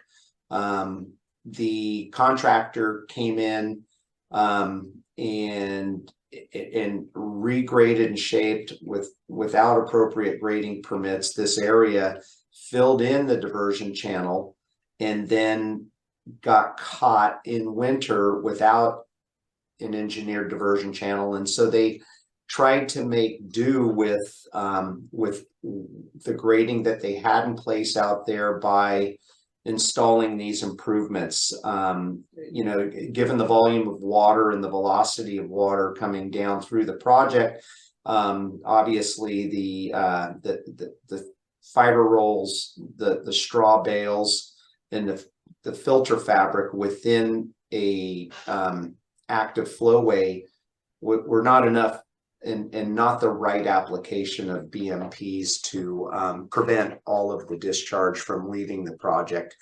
So, I think, we went back to, using silt fence in a within a concentrated flow discharge area is not the right product. You will blow it out. It will not contain all the sediment. You could see failures throughout this BMP effort. The wattles, or not the wattles, but the straw bales are not going to help in concentrated flow areas. Probably a better application would have been for them to install, clean, actually flow dissipators or drain rock, check dams within this concentrated flow area coming down from the upper end of the project. But at that point, the soil was saturated. They couldn't get equipment in there. So this was all done using hand crews, and it still, it did help a little bit. You could see the sediment that was held back, but they were over the limit quite often. And I think, a lot of that occurred because they jumped onto the project and started grading without the proper approvals. And this is the consequence of what can happen when they don't get the proper approvals or plan appropriately for the grading activity that they're doing. Don't be fooled by it looking pretty. It's not. This is really ugly. It's not. Now, here's more examples of that same effort. And the discharge on the right is coming from all of the failed BMPs used to try and control that active discharge coming off of the 10 acres above it. Yeah, they probably had 5 to 7 different discharge points into that receiving water. So Yeah. again, things to look at from a stormwater perspective, those are all potential sample points. Okay, so here you go. This, a development, you've got disturbed soil area that's not protected. You just don't have enough BMPs here to protect that. Probably the best thing to do there is, if they're staging off of it, is to cover it with filter fabric, install some additional perimeter controls there. They don't have enough to actively, or effectively take care of the discharge from that site. That wattle there, fiber roll there, doesn't appear that it's keyed in. It looks like it might even be just right on the edge of pavement. Not enough stakes, but that's not going to get it done. You're going to have discharge from that site. Here's another photo of disturbed soil area needing coverage and some perimeter control. Looks like they've got some down at the bottom. This would be a very good application for this, would be a straw blanket or filter fabric to just temporarily cover it to prevent erosion and over limit discharges. And depending on slope and length, it may require wattles on contour as well. Another good example, looks like they're building a drain inlet there in the foreground. With really no erosion control or perimeter control within that V ditch. So if they're gonna, this obviously this is temporary. It's not fine graded, but there's no perimeter control around that inlet box. There's disturbed soil areas up gradient of the inlet box, and none of it's protected. So if it were to rain, within 24 to 48 hours, you're going to have a discharge with no erosion or perimeter control. So another good application there would be perimeter controls around the inlet box, and perhaps some erosion control, filter fabric or blankets or straw up above it. Down below here, it looks like you've got concentrated flow coming off of that swale that has blown underneath the insecure wattle above it, creating a discharge straight to that drainage. So once again, not effective perimeter control, no erosion control, concentrated flow, creating some rilling and rutting within that riprap area, but just not enough protection there. And I think in the circle, it just doesn't show very well. Those are gravel bags that are just kind of thrown down there. So again, an ineffective application. You just can't toss them over the edge. No, I mean, it's, I guess it can look pretty.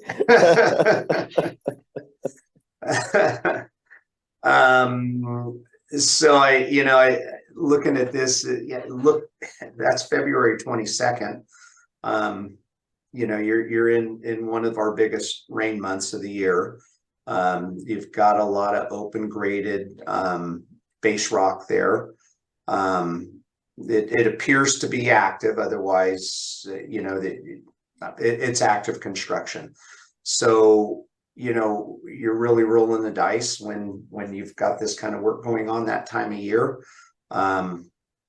You better be ready to secure all of your drain inlets, any potential receiving water discharge areas, the covering efforts on something like this that is much disturbed soil area that it's a monumental feat. So you're going to have run-on from the adjacent pavement mixing with your disturbed rock areas, and eventually it's going to head right to the DIs or some other adjacent receiving water. So really, this is a timing issue here at that time of year to get that opened up and to get it covered up prior to the next forecast rain event. Did you see something else that you wanted to add there, Nick? From my standpoint here, I just look at the potential for dispersion here. And again, Yeah. where's the low point and where it's going to discharge, Right. but you're also going to take run-on from that road, right?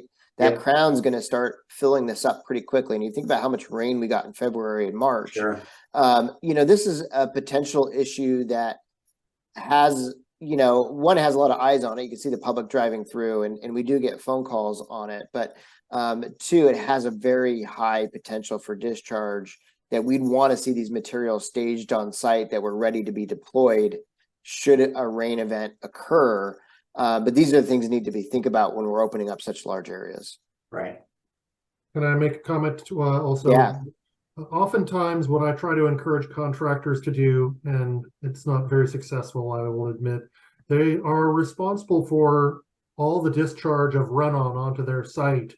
But if they can find a way to channel that run-on into a pipe and keep it clean and get it into the drain system, there's no penalty for that. One, they reduce the water going into their site, and two, they don't have to monitor that water. Yeah, well, that's a very good point. The preceding slides that showed the ineffective use of silt fence and straw bales and wattles used to take care of that concentrated flow or run-on from upstream. That was effectively managed prior to the contractor getting back on site and regrading through the use of an engineered bypass channel to take that clean water through the project. And it worked effectively for 4 years before they came in and redeveloped it. And that was a BMP that was conditioned on them prior to the project being sold. But then the new builder came in and blew it up, thinking that they had the necessary permits from the prior owner to go in there and start grading when they didn't, and that was the result. But handling your run-on is a key BMP, and getting it through the project cleanly before it mixes with your disturbed soil areas and creates a over limit discharge. So I would imagine a project like this in the SWIP, you got to anticipate you're going to have disturbed soil areas if you're building through the winter months. And so the contingency would be to have the appropriate BMPs on site to cover your disturbed soil areas within 48 hours of forecast rain event. That's housekeeping. You know, you got a lot of potential for mixing of you know, your run-on coming from the road into that temporary swale there, mixing with you know, broken concrete, concrete waste, you know, creating pH problems. It's really a housekeeping and erosion sediment control issues there. These are challenging projects because they're going to run as soon as they get to the impervious surface. And it's something that really needs to be addressed in the SWIP and in your controls during winter months. Right. Same thing here. Yep, same thing there. You've just got open base rock for future sidewalk that you know, there's really no perimeter controls to separate it from the adjacent curb and gutter and catch basin inlets. My concern is there's a storm drain right here. You can see it. Yeah. And there's no controls. So as soon as it runs off and across the sidewalk, we're into a catch basin. That's a discharge, and that's a violation. And those are things we're exposing ourselves to, but things that really need to be thought through as part of that construction sequencing. Let's see here. Yeah. Okay. So this one here, you could see the adjacent disturbed soil areas, and you could see, you know, a small effort there to take care of some runoff through the use of filter fabric installed within, you know, the trench line. It's really not effective because the adjacent unprotected disturbed soil areas are really creating, you know, the sediment that is feeding this, and they're finding their way into this drainage channel and creating a discharge over the limit downstream. So ineffective use of you know, full coverage areas. This might have worked had they had a lot more disturbed soil area covered, and maybe even the use of a better design channel with you know, some check dams in between to help slow the velocity and catch some of that sediment if it made it through. Again, don't be fooled because it looks pretty, but this is a halfway job that didn't follow the prescribed best management practice. They should have at least had a perimeter here of at least a fiber roll or wattle to help slow this sediment down, to let it settle before it came over here, before it got in. What you guys don't realize is that this is actually a receiving waters. It's the waters of the state. This is a sample point. And this water, I can look at it, that's over 250, right? Yeah. This is an issue. And these are the things that when we're doing our stormwater inspections, we just need to keep sight of, because we want to look at just this, but we need to be looking at this and this, and where does it all go when it rains? Yeah, Again, honestly, Nick, you know, that I mean, it could have, I mean, the disturbed soil area, they're not going to touch it for 2 weeks. So, you know, it's inactive at that point. And they should have really covered everything at that point. They're not going to get in there 2 weeks from then. That soil is saturated at that time of year. You couldn't even walk on it. I mean, and Yeah. again, that's stuff that we would know as we're walking perimeters, like Walt said, which is extremely effective, but things to think it through as you guys are starting to see this and are out and about. It can be challenging. And again, it's just, we're every year we get a little bit more and a little bit more. We're going to get a little bit better together.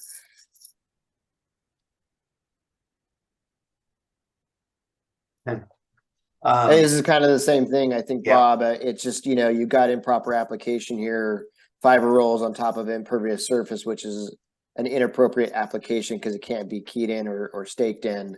And you can see obvious discharge as a result of inappropriate application. But these are things that we look for from an inspection standpoint. The other thing is you've got the green, you know, socks down there, probably has some drain rock in there, but what's the intent? What are they doing? Why? Those are things you should question. you know, is it just debris and we need housekeeping, or is it an inappropriate application? Okay, another example of, you know, some erosion control to cover the disturbed soil areas, and some perimeter control.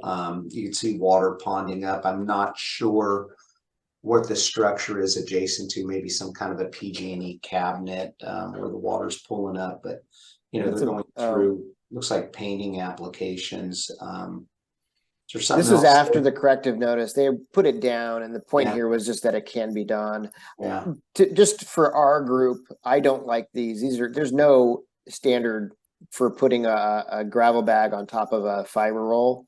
I don't like it. I don't think we should allow it on top of impervious surfaces. We need something that actually is designed for impervious surfaces. But for some reason, in the last year or two, this has been the new norm, is to put a fiber roll down on concrete and put a bag on top of it and say it's going to hold it. And it's not something was designed for. We need to have gravel bags or weighted wattle or something that was intended for an impervious surface. well, that So was a just as a side note. dual purpose BMP, Nick, that also helps hold the fence up.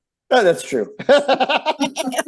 Now, I'm going to interject here too, that we called BMPs that were used that were not found in the Caltrans or Casqua stormwater manual, such as fiber rolls with gravel bags.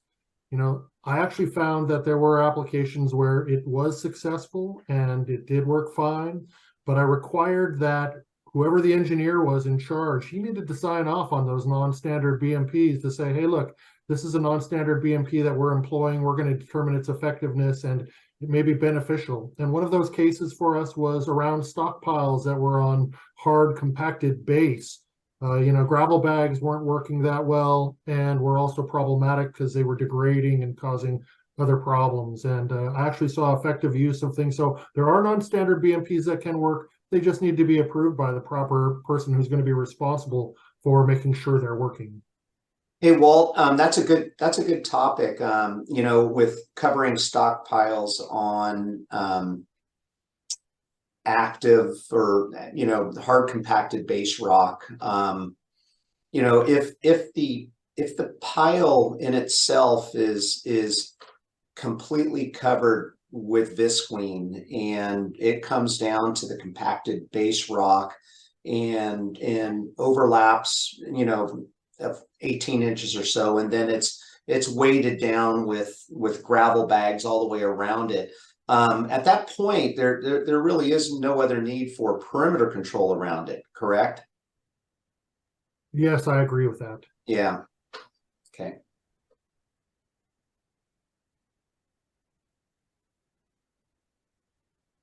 Eric. I'm going to speed you guys up a little bit so we can kind of work through these. I'm happy to slow down where we need to, but I think we should try to zoom through what we see so people can just get that base, and then the seniors can work with their groups to give that further training if we need to. Okay, yeah, so this appears like it's actually a construction entrance. However, it wouldn't be effective. It currently isn't effective with the lake behind it, and if somebody were to drive through there, they would just end up tracking out onto the street, which is not a proper erosion control. And we would want to see the gate here to make sure it was closed off and that people couldn't drive in and out of it. So that is a Absolutely. good application in that sense, but it's a poor perimeter control. Same thing here. Neither of these are effective. The left bottom picture, there is 0 CGP approved construction entrance. And on the right hand side, same thing. The cattle grates would need to be closer towards the road. And it actually looks like they've either had a possible hydraulic leak, something of that nature that's in the soil there. So that would be a whole nother pollutant that would be tracked out onto the street. Yeah, that picture has a lot of issues. If we're just looking at track out on this one, the cattle grates were appropriately placed. They still need to be maintained. You can see how kind of inundated they are as well too. Those are things we'd be looking at and commenting on. A lot of times too, even on this core stuff, you'll find in the middle or the end of the season, it starts to get filled in. And that's something that you can have them maintain, and they don't have to put new rock down. They can actually turn the rock and it'll address some of those track out issues, but things you'd be looking for in your stormwater inspections. That was going to be one of the things I was going to bring up, Nick. These BMPs are something that is similar to like an air filter on your car. It requires maintenance. It's same thing with wattles, silt fence. Your entrance, as Nick just said, the riprap doesn't need to be replaced. Sometimes maybe it's better to add to it, but it can also be churned up by a piece of equipment. This site here, they were tracking out all the way through another subdivision, but I don't think they even had an entrance at this. They did. This is their construction entrance in the back, but again, the telltale here is the track out and just things you guys are looking for. I mean, this is an easy one to get them to sweep it, but we want to see one. We can tell they probably won't have effective, ingress egress because we have the track out. So we want them to address the track out, but we want them to also have an effective ingress egress to standard. Sweeping is also reactionary. It's not a prevention. Correct. So it is okay. They need to sweep this, but that ultimately means that their entrance is not functioning. Right. And then again, this is what we want to see. We do want to see the sweeper. We like to see the sweeper, but Derek's right. They still have a requirement to maintain an ingress egress to prevent that track out as best as they can. You see, I like this picture because there's dust coming up off of there. So that turns into Bay Area air quality problem, not a rainwater runoff.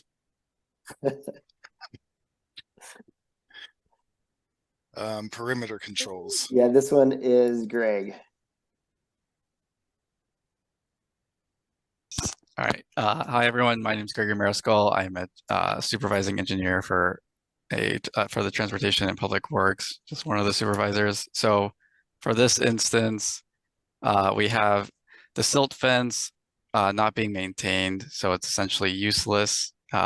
Additionally, we have exposed soils that would need protection. So if it is raining, we have the potential for the soil to get into the curb and gutter and clog that. So I think I would suggest we could add a fiber roll basically behind the top of curb. That way it stops soil from entering the curb and gutter. I think that's you got it, Greg. And again, you want to control that because as soon as it gets here, it's going to run. And this is an active storm drain system. But even if it wasn't, it's an issue. But you can also see the ponding coming from the road base here, and it's just not going to take much to topple over kind of what's currently in place. So they're putting a lot of eggs in one basket.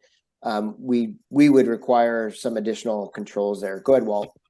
Hey, I just wanted to mention that I haven't mentioned before, that was a big problem for us, is contractors, when they bring on their erosion control to spray BFM, they come and they try to spray this type of example with BFM, but the reality is BFM only works if you have a soil slope that's been prepared. It needs to be compacted, needs to be relatively smooth. You can't just spray BFM and it's magically going to stabilize all that soil. Thank you. Okay, here, so we have the cross slope of the street. So water is going to enter basically this material staging area, which we do not want. And then we also have tracking here. So basically we just want to divert the water from entering that area at all costs. And I think, Nick, I don't know if you have anything else to add on that, but I think that I think you hit it, and I think we've touched on it. But yeah, basically if we can divert the run-on away from coming onto the site, that's preferable. Whatever you take onto the site and whatever runs off of it, we need to make sure we've got a plan in place to control. And again, you're working from pervious to impervious. And that is potentially issues for, especially on these linear projects, to get away from you.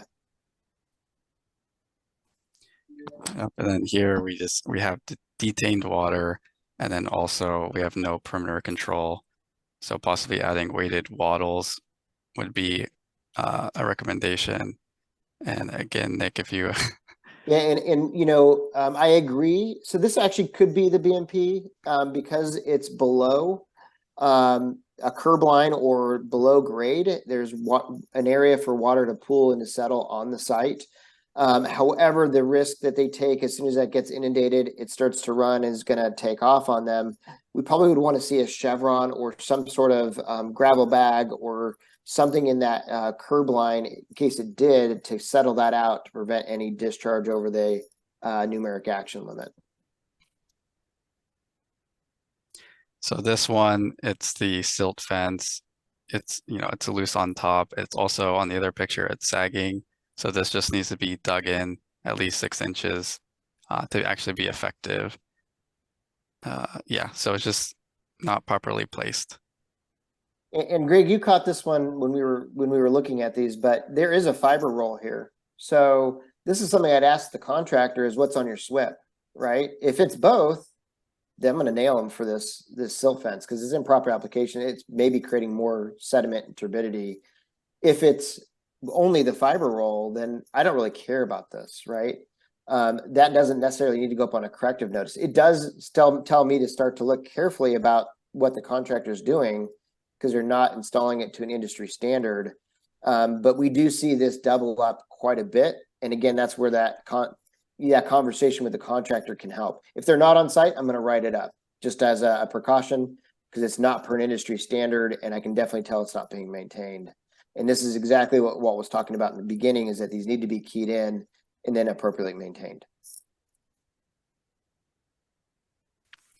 All right, this one's similar, I think, to a few slides back, but I guess the first thing is we have uncovered stockpile, and then also diverting the water elsewhere, since it looks like it's just going to flow into this stockpiled area. So just, yeah, diverting it away from that. This one is, in terms of the perimeter control, it's lacking, I think, on the right picture, the right side, we have an opening. So just ensuring that they're also staked in correctly and keyed in, and then also just covering the whole perimeter.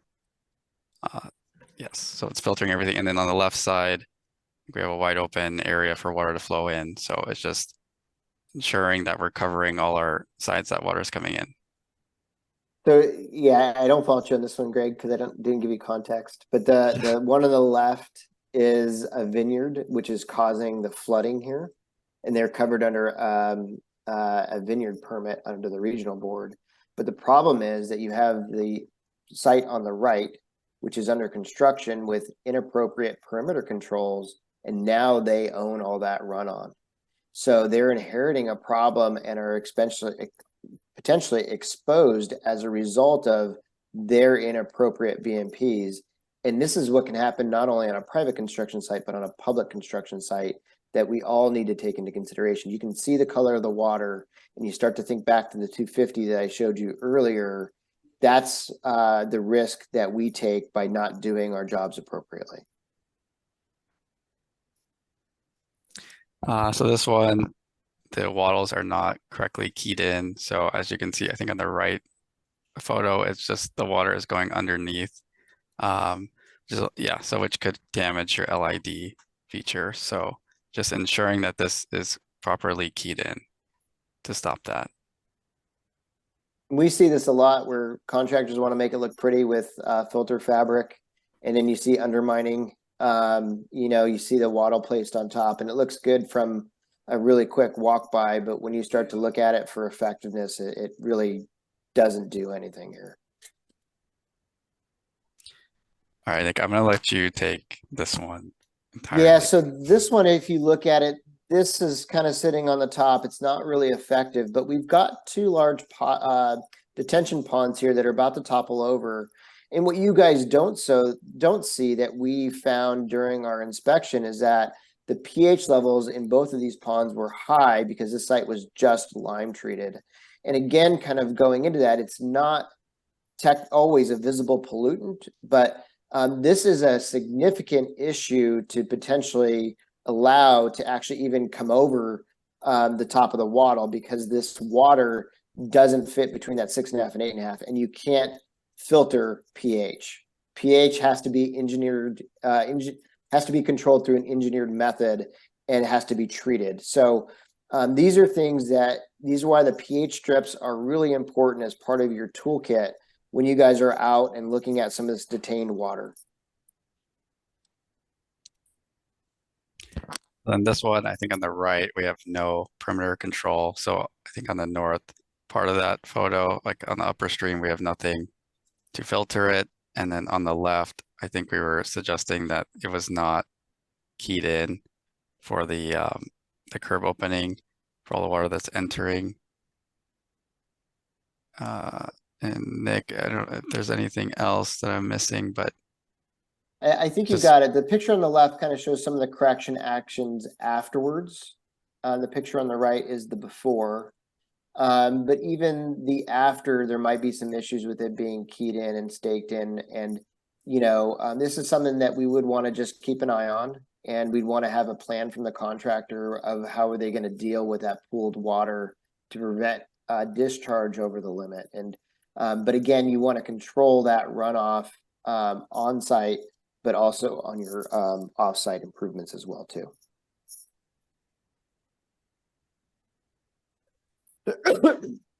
So then moving to stockpiles. So on the right image, we just want to ensure that stockpile is covered.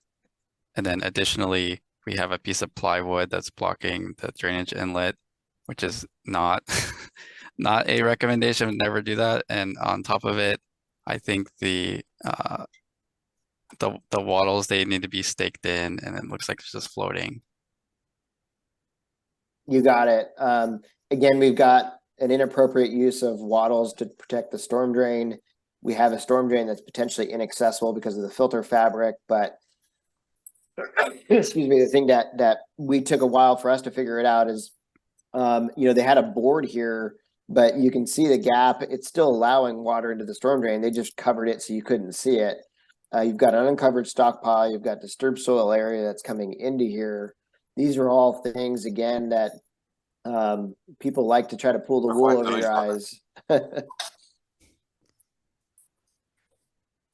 Okay, here we have, again, an uncovered stockpile.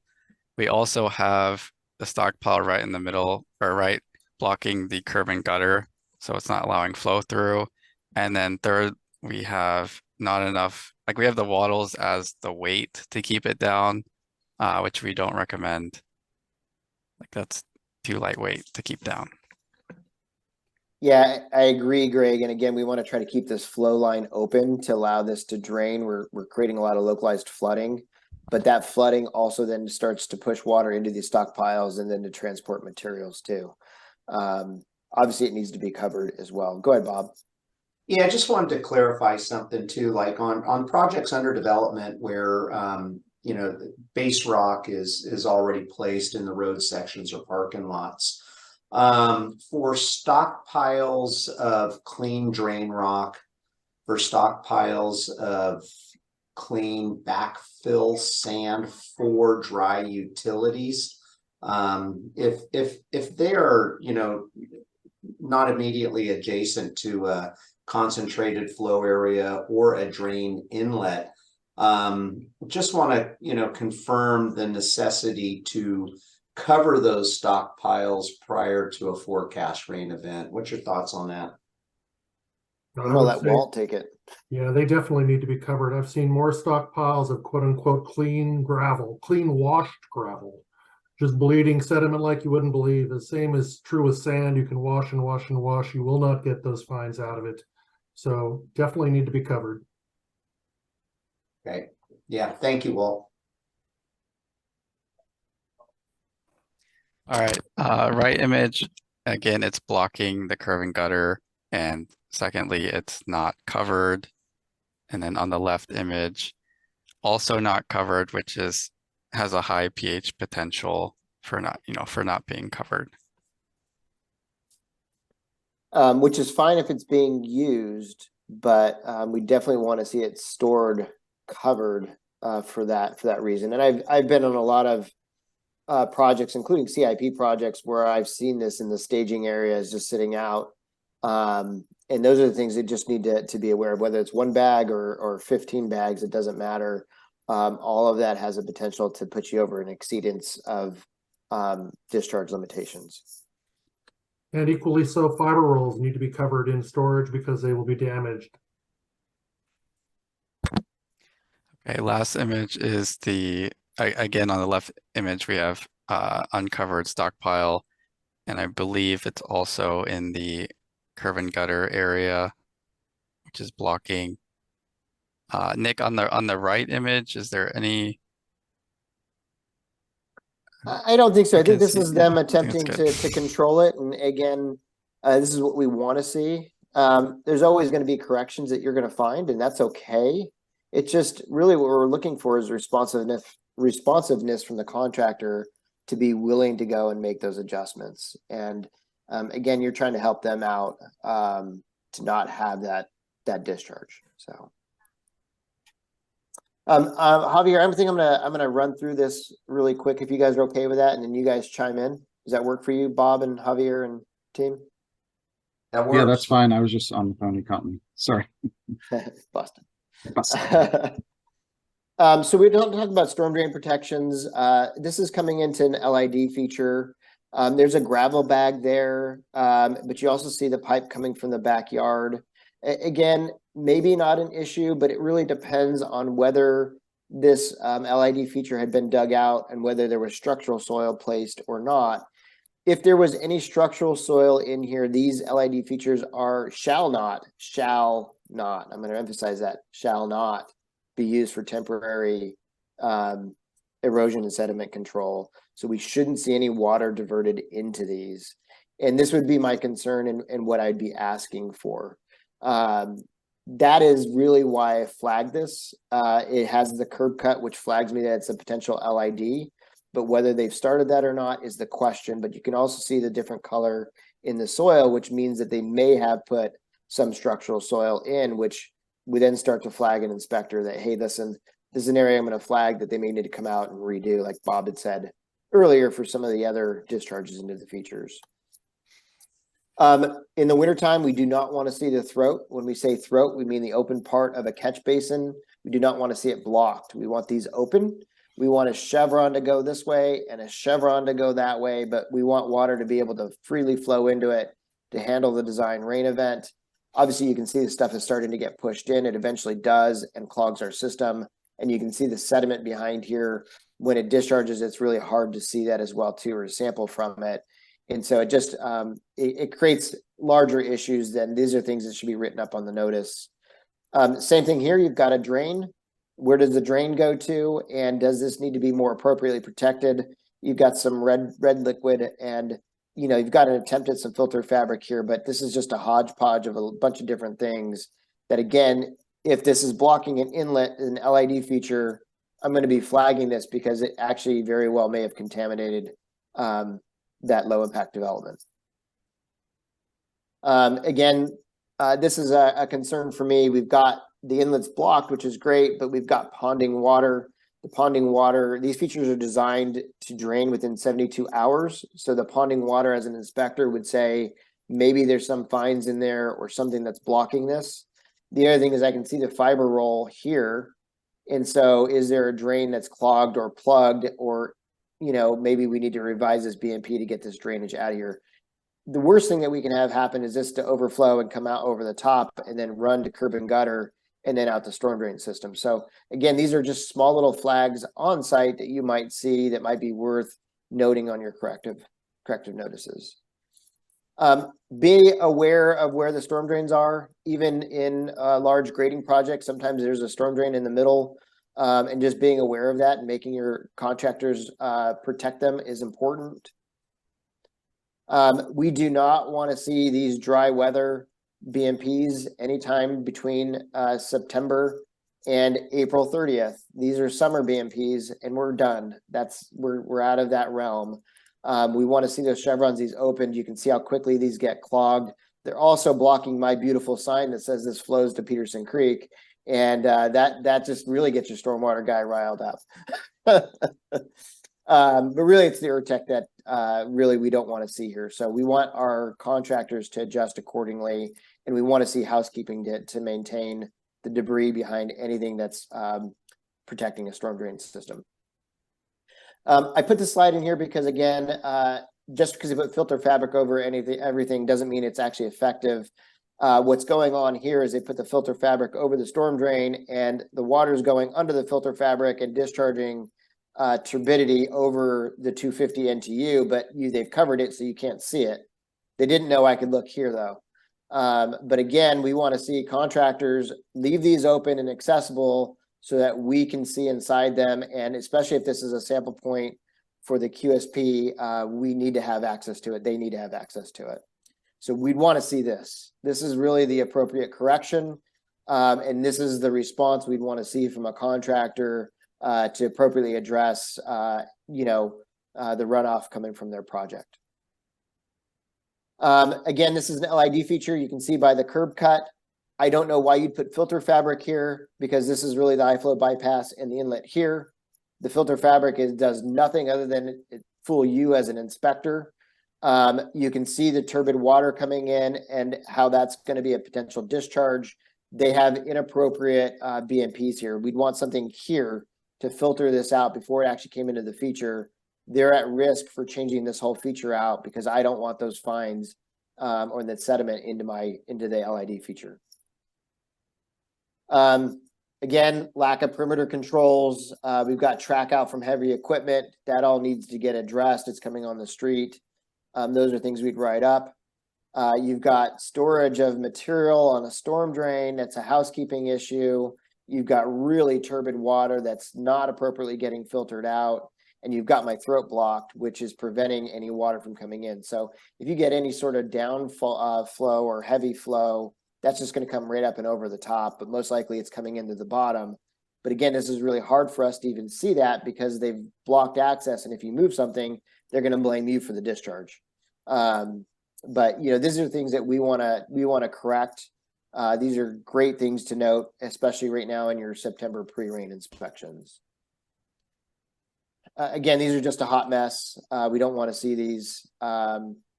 These are different ways you can do it. I mean, this I may be able to accept in certain applications depending. But what about up here? Did you guys look at the surface at top? These are inappropriate BMPs. These aren't going to take any water or flow that's coming over the top or on the sides. And all that's going to do is push it in here and into the storm drain, things we need to look for. And just because you piled a bunch of blankets and wattles and everything else on top of this, that does not make it a stormwater protection. Again, we're looking at the effectiveness here. I look at how water can come in from the pinch points, least path of resistance, and what's going to discharge. I really want to make sure that this gravel sock is pushed up really tight against this curb so it doesn't undermine underneath here. I mean, there's a little bit of evidence on this side that it might be, but these are the things that we want to see addressed by the contractors and by the right application of the materials that they choose.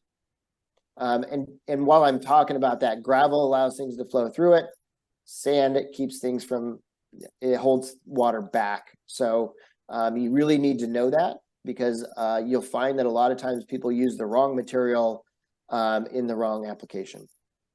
Real quick, Nick, is overfilled gravel bags, overfilled sand bags, make them so they can't butt against each other properly. So, they should come not fully filled. Yeah. Again, just because it's a paved area, it's your storage area, it's your construction site. This drop inlet needs to be protected, or your perimeter around your staging area needs to be protected. These are all things we would look for in a stormwater inspection. Obviously we're doing maybe some grading or some road work here. We've got bags in the inlet. We've got a potential pollutant source here with inappropriate protections. These are all things that are easy fines for the regional board. And, especially when on a linear project like that, when someone's driving through, this is housekeeping. This is using appropriate BMPs. And this is addressing all of the potential pollutant discharges that are possible from a construction site. And if you have questions, call out your stormwater people, talk to your seniors, get the right people involved. We're happy to help and to be a part of that. Again, big pet peeve is these ERTECs. I mean, Google Drive's got them on there. You can see how nasty these get. This is not the intent for these ERTECs. They're easy to install and forget about it, but that's not the point of these. These are dry weather protections. In the wintertime when it rains, TPW comes out and they pull them out because of the flooding they cause. And what it does is it causes a discharge from your construction site, and that's on you. Again, just thinking about the disturbed areas that you have and the runoff from it, it's all part of a construction project and all needs to be part of a BMP plan. And then where the heck is the storm drain, right? These are all things, this needs to be addressed and, you know, appropriately open to allow for that storm drain flow. Same thing here, you know, got a drop inlet that's interior, but this is still a discharge point, and it's a discharge point for your QSP to sample. We need to see a perimeter control around here. If it's in your construction zone, even though you're not actively constructing on it, you own all the runoff that comes through that and then discharges from it. Whether this was here before your construction site or not, you now own it as part of your zone. So these are things we'd want to see protected. We want to see part of a stormwater pollution prevention plan. Again, really do not like this application. I've seen this a lot this last year where contractors want to come over and put filter fabric over the whole catch basin. They think it's filtering it, but how do you know if this wattle is even effective if you can't see what's going on inside? I want to see this top at minimum open so I have access. It's also a discharge point, so the QSP needs access.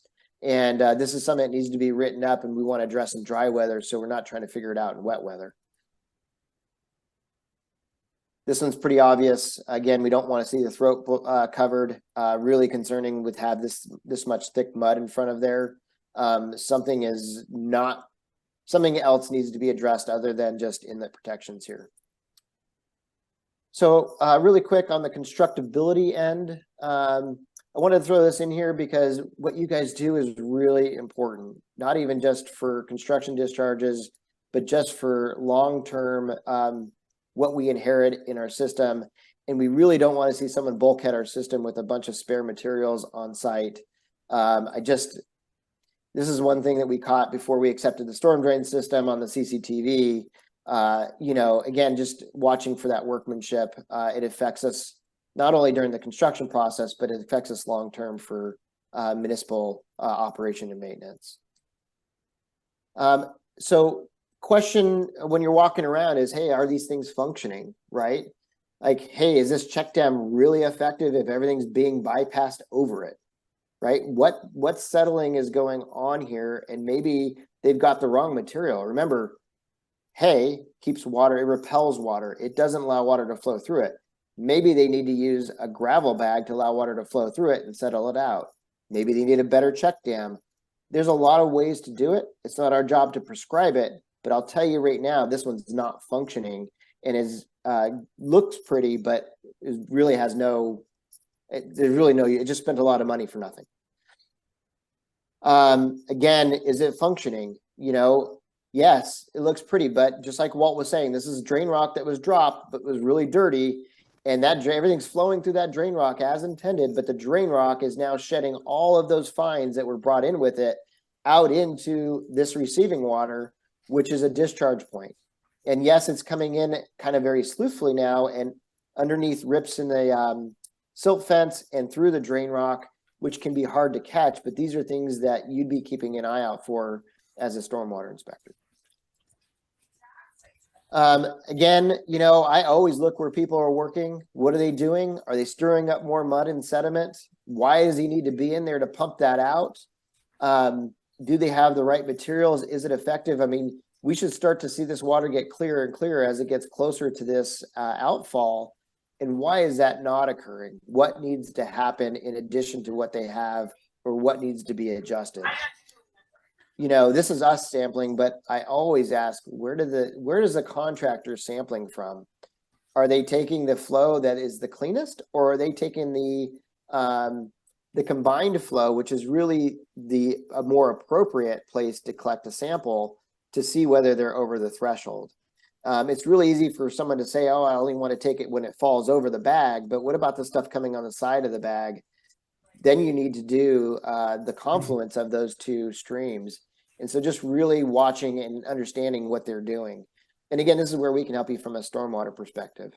The other thing is if you look at the bag here, that's probably filled with sand and not gravel. It's also the wrong material to allow anything to flow through it. These are telltale signs that this was the inappropriate BMP for what they were trying to divert into it. This was a concern. This is an LID feature. The cool thing about this is they covered it with filter fabric. I did get approval from the board and we did allow it. But if we saw heavy concentrations come in here, or we saw other inundation, we may not allow this, right? And so these are things that we'd want to just talk through. And again, this is a real world discussion of, is it practical? Is it not practical? And is there something else that needs to be thought through here?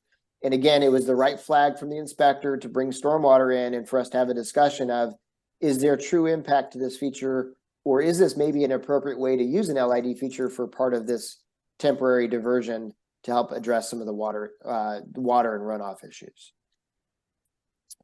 Backyard drains. I can't stress this enough. These have to be protected. The backyards typically are not finished in a development, but they are a discharge point. They come out to a curb cut, and whether the contractor's back there doing work or whether a new homeowner has inherited the house, these are discharge points that need to be protected upon sale or during the construction process as soon as they go in. We've already talked about that. We don't want to see that green line. That's a telltale. You know, this is a great application. We do want to see these wattles covered. We don't want them seen degraded. And we want to see a stockpile on site so that if it rains, they've got materials to accommodate, to adjust as part of that iterative process. This is fantastic. I put this picture here because this is the one we keep talking about with the recycled base rock. Don't be fooled, because just because they covered it with Visqueen, it looks pretty, doesn't mean you don't have a pH issue. And you need to know what you're getting involved with and what that contractor's been doing, but protect yourself first and foremost. And then we're out here really protecting the environment. And these are things that we absolutely would want to get keyed in on, write a corrective notice, and maybe even include the regional board in. Again, why is this guy working in the middle of a rainstorm, fixing a silt fence? All he's doing is really pumping mud as a discharge into the receiving water. You can see the line here and how big of a difference that is making. These are all things that, again, as an inspector, I look for. I want to know what the laborers are doing, and I want to know if that superintendent's talking my ear off because he's distracting me from something. And, you know, those are the things to just watch through as you kind of go through here. You'll find your pinch points that the contractor may already know about, but may not want to tell you about. Again, you know, improper application of a fiber roll, one with the gravel bag on top, especially in an area that could be trenched in. And then I don't know how this is going to be effective at all here. So these are things that we'd want to look and note. And these are easy fixes, but we want to see them address it right away. Where are the stakes? I don't see any stakes at all in here. Again, it needs to follow the industry standard in practice. I put this picture in here because, again, just thinking about where we stage even our equipment makes a difference. Although this is an ingress, egress, and is appropriate, and we're not really, we are not pumping that mud. This was the first defense from the contractors to take a picture of our truck and say, well, you created all that mud because you drove on it. Again, I just put it in there just for our awareness that sometimes what we do gets visibility and is the easiest defense from a contractor. Although it may not hold water, I just wanted to kind of point that out of food for thought as you're out there doing inspections about where you park and where you step in and how you clean your own equipment off. Were you going to jump in there, Bob? No? Yeah. Caught me off guard, so. Nick. Oh, you unmuted. I just wasn't sure. You don't have to say anything. Again, just follow the trail. I mean, this one's really obvious. This is in dry weather. Stormwater is year round. Obviously, the high pH is of concern. It's also on a city street, so it's going to get a lot of visibility. You know, but you also have airborne particulates now too, and that is a concern. Even from a stormwater CGP site, this is stuff that would get enforced on, and stuff that we need to be watching for as we're doing inspections. Using your material or making sure the contractor is using the equipment the way it was intended. Yeah, concrete pumpers are not used for dewatering, as evidenced by that pH, which is on the more acidic scale.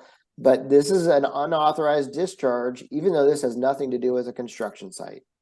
I'm just letting you guys know because people think they get creative. But think about what that's used for, what that potential pollutant is, and you can call stormwater. We're happy to help. But these are, again, you guys are our first line of defense. Again, I don't want to see storm drain covered, especially if this is a QSP sample point. This had been covered most of the rain season until we actually found it. And you can see how the water undermined underneath this tarp and discharged underneath the steel plate. And all along, the contractor was getting away with this. And these are things just to be aware of as you're walking around. They're not necessarily forefront until you have an issue and you're looking for a sample point that you might go look for it. But these are the things to get keyed in on. The sooner you can do that in the rain in the year, the better. But you know, again, I just make sure you know where those sample points are and that they're accessible from their QSP or QSD. Are you talking, Bob? No. Okay. Sorry. So some solutions that we've seen that we like. Again, we like the Baker tanks coming. It is a way to kind of temporarily address it. We're never going to prescribe it, but we do like to see that there's a contingency plan. We love to see these bladders, these filter bladders come through to help with some of the sediment discharges. You know, or even some of these more ingenious methods where they trench it in and then sump it out back onto the site to get more treatment and filtering, so they're not discharging water that can't be discharged. These are great applications that we like to see. These are the innovative approaches and the proactive approaches that we really want to see from the contractors out in the field. We love to see ATS. This is a detention basin, but we really love to see this float on the top, so you're not pulling all the sediment from the bottom, regardless how they're using it. But that is something that a lot of people just don't use. They want to just stick a sump pump in the bottom, and they're pulling all this fines and muddy water, and it is harder to filter, and it creates bigger issues. So really quick, I'm gonna breeze through LID, but low impact development. This is an extension of our engineered storm drain system. They require additional inspections from the stormwater team, but these are designed to infiltrate and to treat stormwater before they get into the storm drain system. So what we wanted to show you, just from a construction and design standpoint, of things that you would look for. Oh, that's awesome. Didn't know you put that in there. So we want to start with the good and what we like to see. We love to see vegetation greater than 51%. A lot of times you do not see this when they're first constructed. They have to be constructed with native plants from Appendix F in our LID manual. We don't want to see trash or obstructions, and we love to see the areas around them clean and free of sediment and debris. We don't want to see the weeds, and we want to know that it's being irrigated as well too. So this is fantastic. We love to see this liner going vertical and not horizontal. That's all part of the detail, but you'd be surprised how often that's missed. We love to come out and we like to see that structural soil put in appropriately. We love to see the perf pipe before it's gone in, and to make sure that these holes are oriented correctly. You'd be surprised how many contractors want to put the hole up the top. It's not meant to catch the water. It's meant to, as a high flow bypass when the water fills the feature up. We love to see when permeable concrete actually works. And we will occasionally require infiltration testing. We love it even more when the contractor is proactive and does the infiltration testing and tells us that it was actually functioning in conformance with what it was designed to. The bad, well, the bad is, you know, we have the wrong plant species in here. We've got lack of maintenance. We've got rilling or erosion going on into the feature. You know, we've got deviations from what is actually on the original plan versus what was constructed. We don't want to see sediment and debris here. We want to see a high flow bypass, and when we don't see that, we get really concerned. We don't want to see all of this stuff inundating a feature that was newly constructed as well, too. Go ahead, Walt. Just going to mention floatable bark.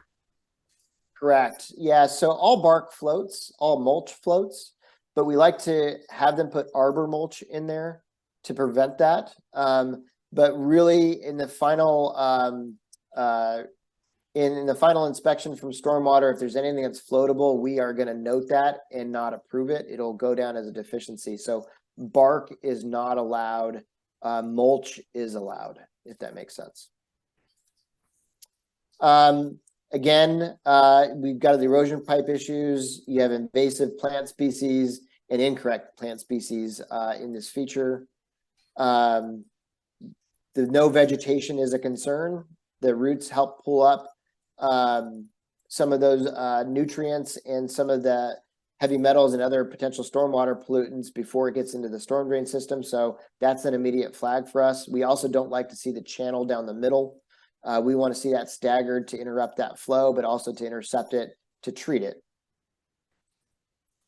You know, we don't want to see these horizontal liners in there. It's pretty common. A landscaper will come in at the last minute and put it in. We do check for those. And we don't want to see dead vegetation in here as well, too. And we want to know that the species that were chosen in the next 3 years will meet that 51% plant density. And so if you chose a species that wasn't large enough, we're going to come back and we're going to say something about it. This is what the stormwater team is helping you guys to inspect for. And so we don't expect you guys to be the experts, but this is why we wanted to point these out of how we can support you guys through this process. We don't want to see the permeable concrete inundated with sediment or debris. You know, you can kind of see how that construction runoff can quickly impact this stuff. And you don't want to see a partially completed feature as well, too. This irrigation isn't set. We've got a large area that is going to put erosive material into here. You know, these are things that we don't want to see during a final inspection. And we really do not want these used for temporary erosion and sediment control. We will require the contractor to replace the whole feature. I don't know if I need to say anything on this one. that one's a slam dunk. That's a drop mic. And we don't want to see our LED features used for cleanouts. So this was used for stucco and paint. Again, this whole feature got ripped out and replaced, but not only are they infiltrating this, but they're potentially now could be potentially liable for groundwater contamination too, depending on how they do this and when they do it and how long they've done it. And we really don't want to see these temporary ACs over our permeable concrete. This is indicative of an LID feature. So they basically have taken away surface area and have therefore altered the feature, which requires an update in the engineering calcs to meet them to show that they met their minimum specifications for their LID on site. So just my closing thoughts here is, you know what they say about assuming. You know, there's likely to be scenarios where unique approaches and innovative approaches can be deployed, and collaboration and just additional thought to help resolve it can happen. When in doubt, you know, you can make a call and there's support around you from the senior inspectors to the stormwater team to the regional board. And again, the senior inspectors, we all meet monthly all year long. And so anytime there's a question or a concern or an additional need for training, you can flag us anytime and we can discuss in our group and or, you know, plan accordingly for that. We even do joint inspections in the wintertime together just to get aligned. And those are also things that we potentially could do with you or your team or another inspector. If there's a spill, you know, again, we want you to call it out. If it's hazardous, we want you to call 911 or Redcom. If it's non-hazardous, it's in Santa Rosa, it's the 543-3800. Sebastopol, your number's there. And then the county your number is here. You guys can call that and stormwater actually will respond. In the city, this gets paged out to all the different departments, and then we do a coordinated response for how to respond, abate, and then also enforce on that. So if you have issues on your sites, I just want you guys to be aware that during hours in Santa Rosa, it's 3,800. After hours, it's 3,805. General takeaways. Every construction site is responsible for itself. It has to contain and to treat its stormwater within the numeric action limits before it discharges. We only want rain down the storm drain. Everything needs to be contained on site. And when you're doing your inspections, Walt's boss always used to love to say this line, and it's on here for her, but you know, you walk the site as if it's going to pour rain in the next 5 minutes. And are they ready? Do they have BMPs in place? And can they appropriately address it? We have resources in the city. We've got best management handbooks. You've got the CASQA and the Caltrans books in there. I have them. If you need them, let me know. I can show you the applicable pages or references. The NOAA weather page is a great one. And then we also have a brochure if we need to give it out to contractors for vacant lots and also for construction sites on best management or on BMPs to help educate them. Those are available. They're in front of my cubicle to take as many as you want. Other than that, this slide is here in case you guys want to review it later. But these are just some of the websites and links and contacts that are potentially useful to you as a stormwater inspector. And again, we want you to share your experiences with us, right? When you guys have concerns or you have things that are going really well that you're like, hey, this really worked. Those are great things to take pictures of, send it to us, get us involved. These are all things that help make our Santa Rosa team or our inspection teams better each year as we go through the rain season or all year round anyways for stormwater. And with that, you know, water quality does depend on your expertise. And I appreciate what you guys do. I know sometimes it feels like an additional lift. It does get easier as you go on, but I appreciate you guys helping the city stay in compliance with our stormwater compliance, or our stormwater permit. And with that, here's our contact information. Sorry, Greg, I missed you on here. But if you want Greg's contact information, I can provide that as well too. So, and then, you know, time is up, but I'm willing to stay on if you guys have questions. Happy to answer those. And this is recorded, so if you guys want to come back or you want someone else to see this, we're happy to share that as well too. So, I'm with willing that, to stay thanks for on your a time. little bit as needed as well. So, Yeah. I had a question with regard to the new CGP coming out for September. Is there any mandatory inspector training related to that, to the new CGP for the QSPs? you know, I won't be able to answer that. I'm sorry, Bob. Okay. Let me get back to you. I just am not familiar enough to just off the top of my head answer. I'd want to look at the actual verbiage. Okay. All right. Nick, do you have an answer perhaps? I'm sorry, say the question one more time, Bob. Yeah. What you know, with regard to the new September CGP issuance, was there mandatory inspector training for QSPs or QSDs related to that? Was there a I requirement? didn't see any. I have not heard of a mandatory training for that. But I don't know that answer. I'm pretty sure not, because where would they get the training from? Yeah, I just brought it up because I'm starting Yeah. to hear more of that floating around the industry. You know, what is there any required training, mandatory required I'd training? be happy to look into it for you, Bob. Yeah. I Okay. see a lot of rumors flying, Bob. And I think it's hard to keep those separate from what's really there, to be honest. Yeah. Yeah. Yeah. I had one more question. Basin plan discharge requirements seems to catch a lot of the local industries QSPs off guard. Everybody's focused on the published NALs for turbidity and pH. Has there been any additional outreach done to make the industry aware of the basin plan discharge requirements and how that's highlighted in the permits? You know, there hasn't been as much outreach as we need to do because, as you say, a lot of people are not seemingly aware. And I make it a point every time I go anywhere and speak to anybody to talk about the basin plan and the need to comply with the basin plan.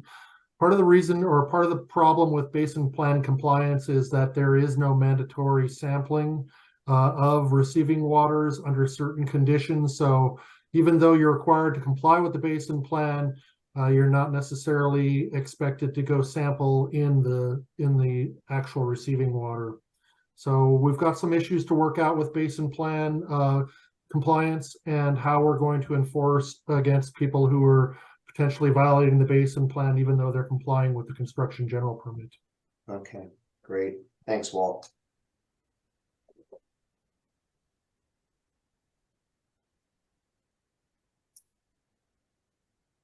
Any other questions? I want to make a comment that I really thought the training was fantastic today, Nick and the team, Bob.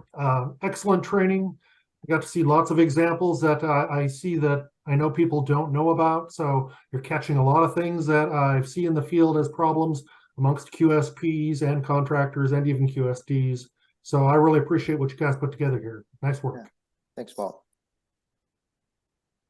Thank you, guys. Thanks everybody for attending. I think you get everybody looking at this the same way, and you build some consistency amongst not only inspectors but amongst the other jurisdictions that are also on this training today. I think it's really just making sure that everybody is looking at it, the same way and being consistent.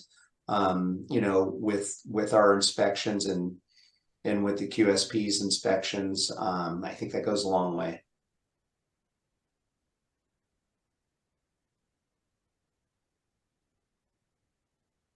With that, I think I'm going to sign off. Yep. All right. Well, thanks for your time, Walt. Appreciate All right. that. Thank you, Thanks. everyone. Thanks, Walt. Yeah. Thank you, everybody. Thank you. Much appreciated. Aaron, you can stop recording.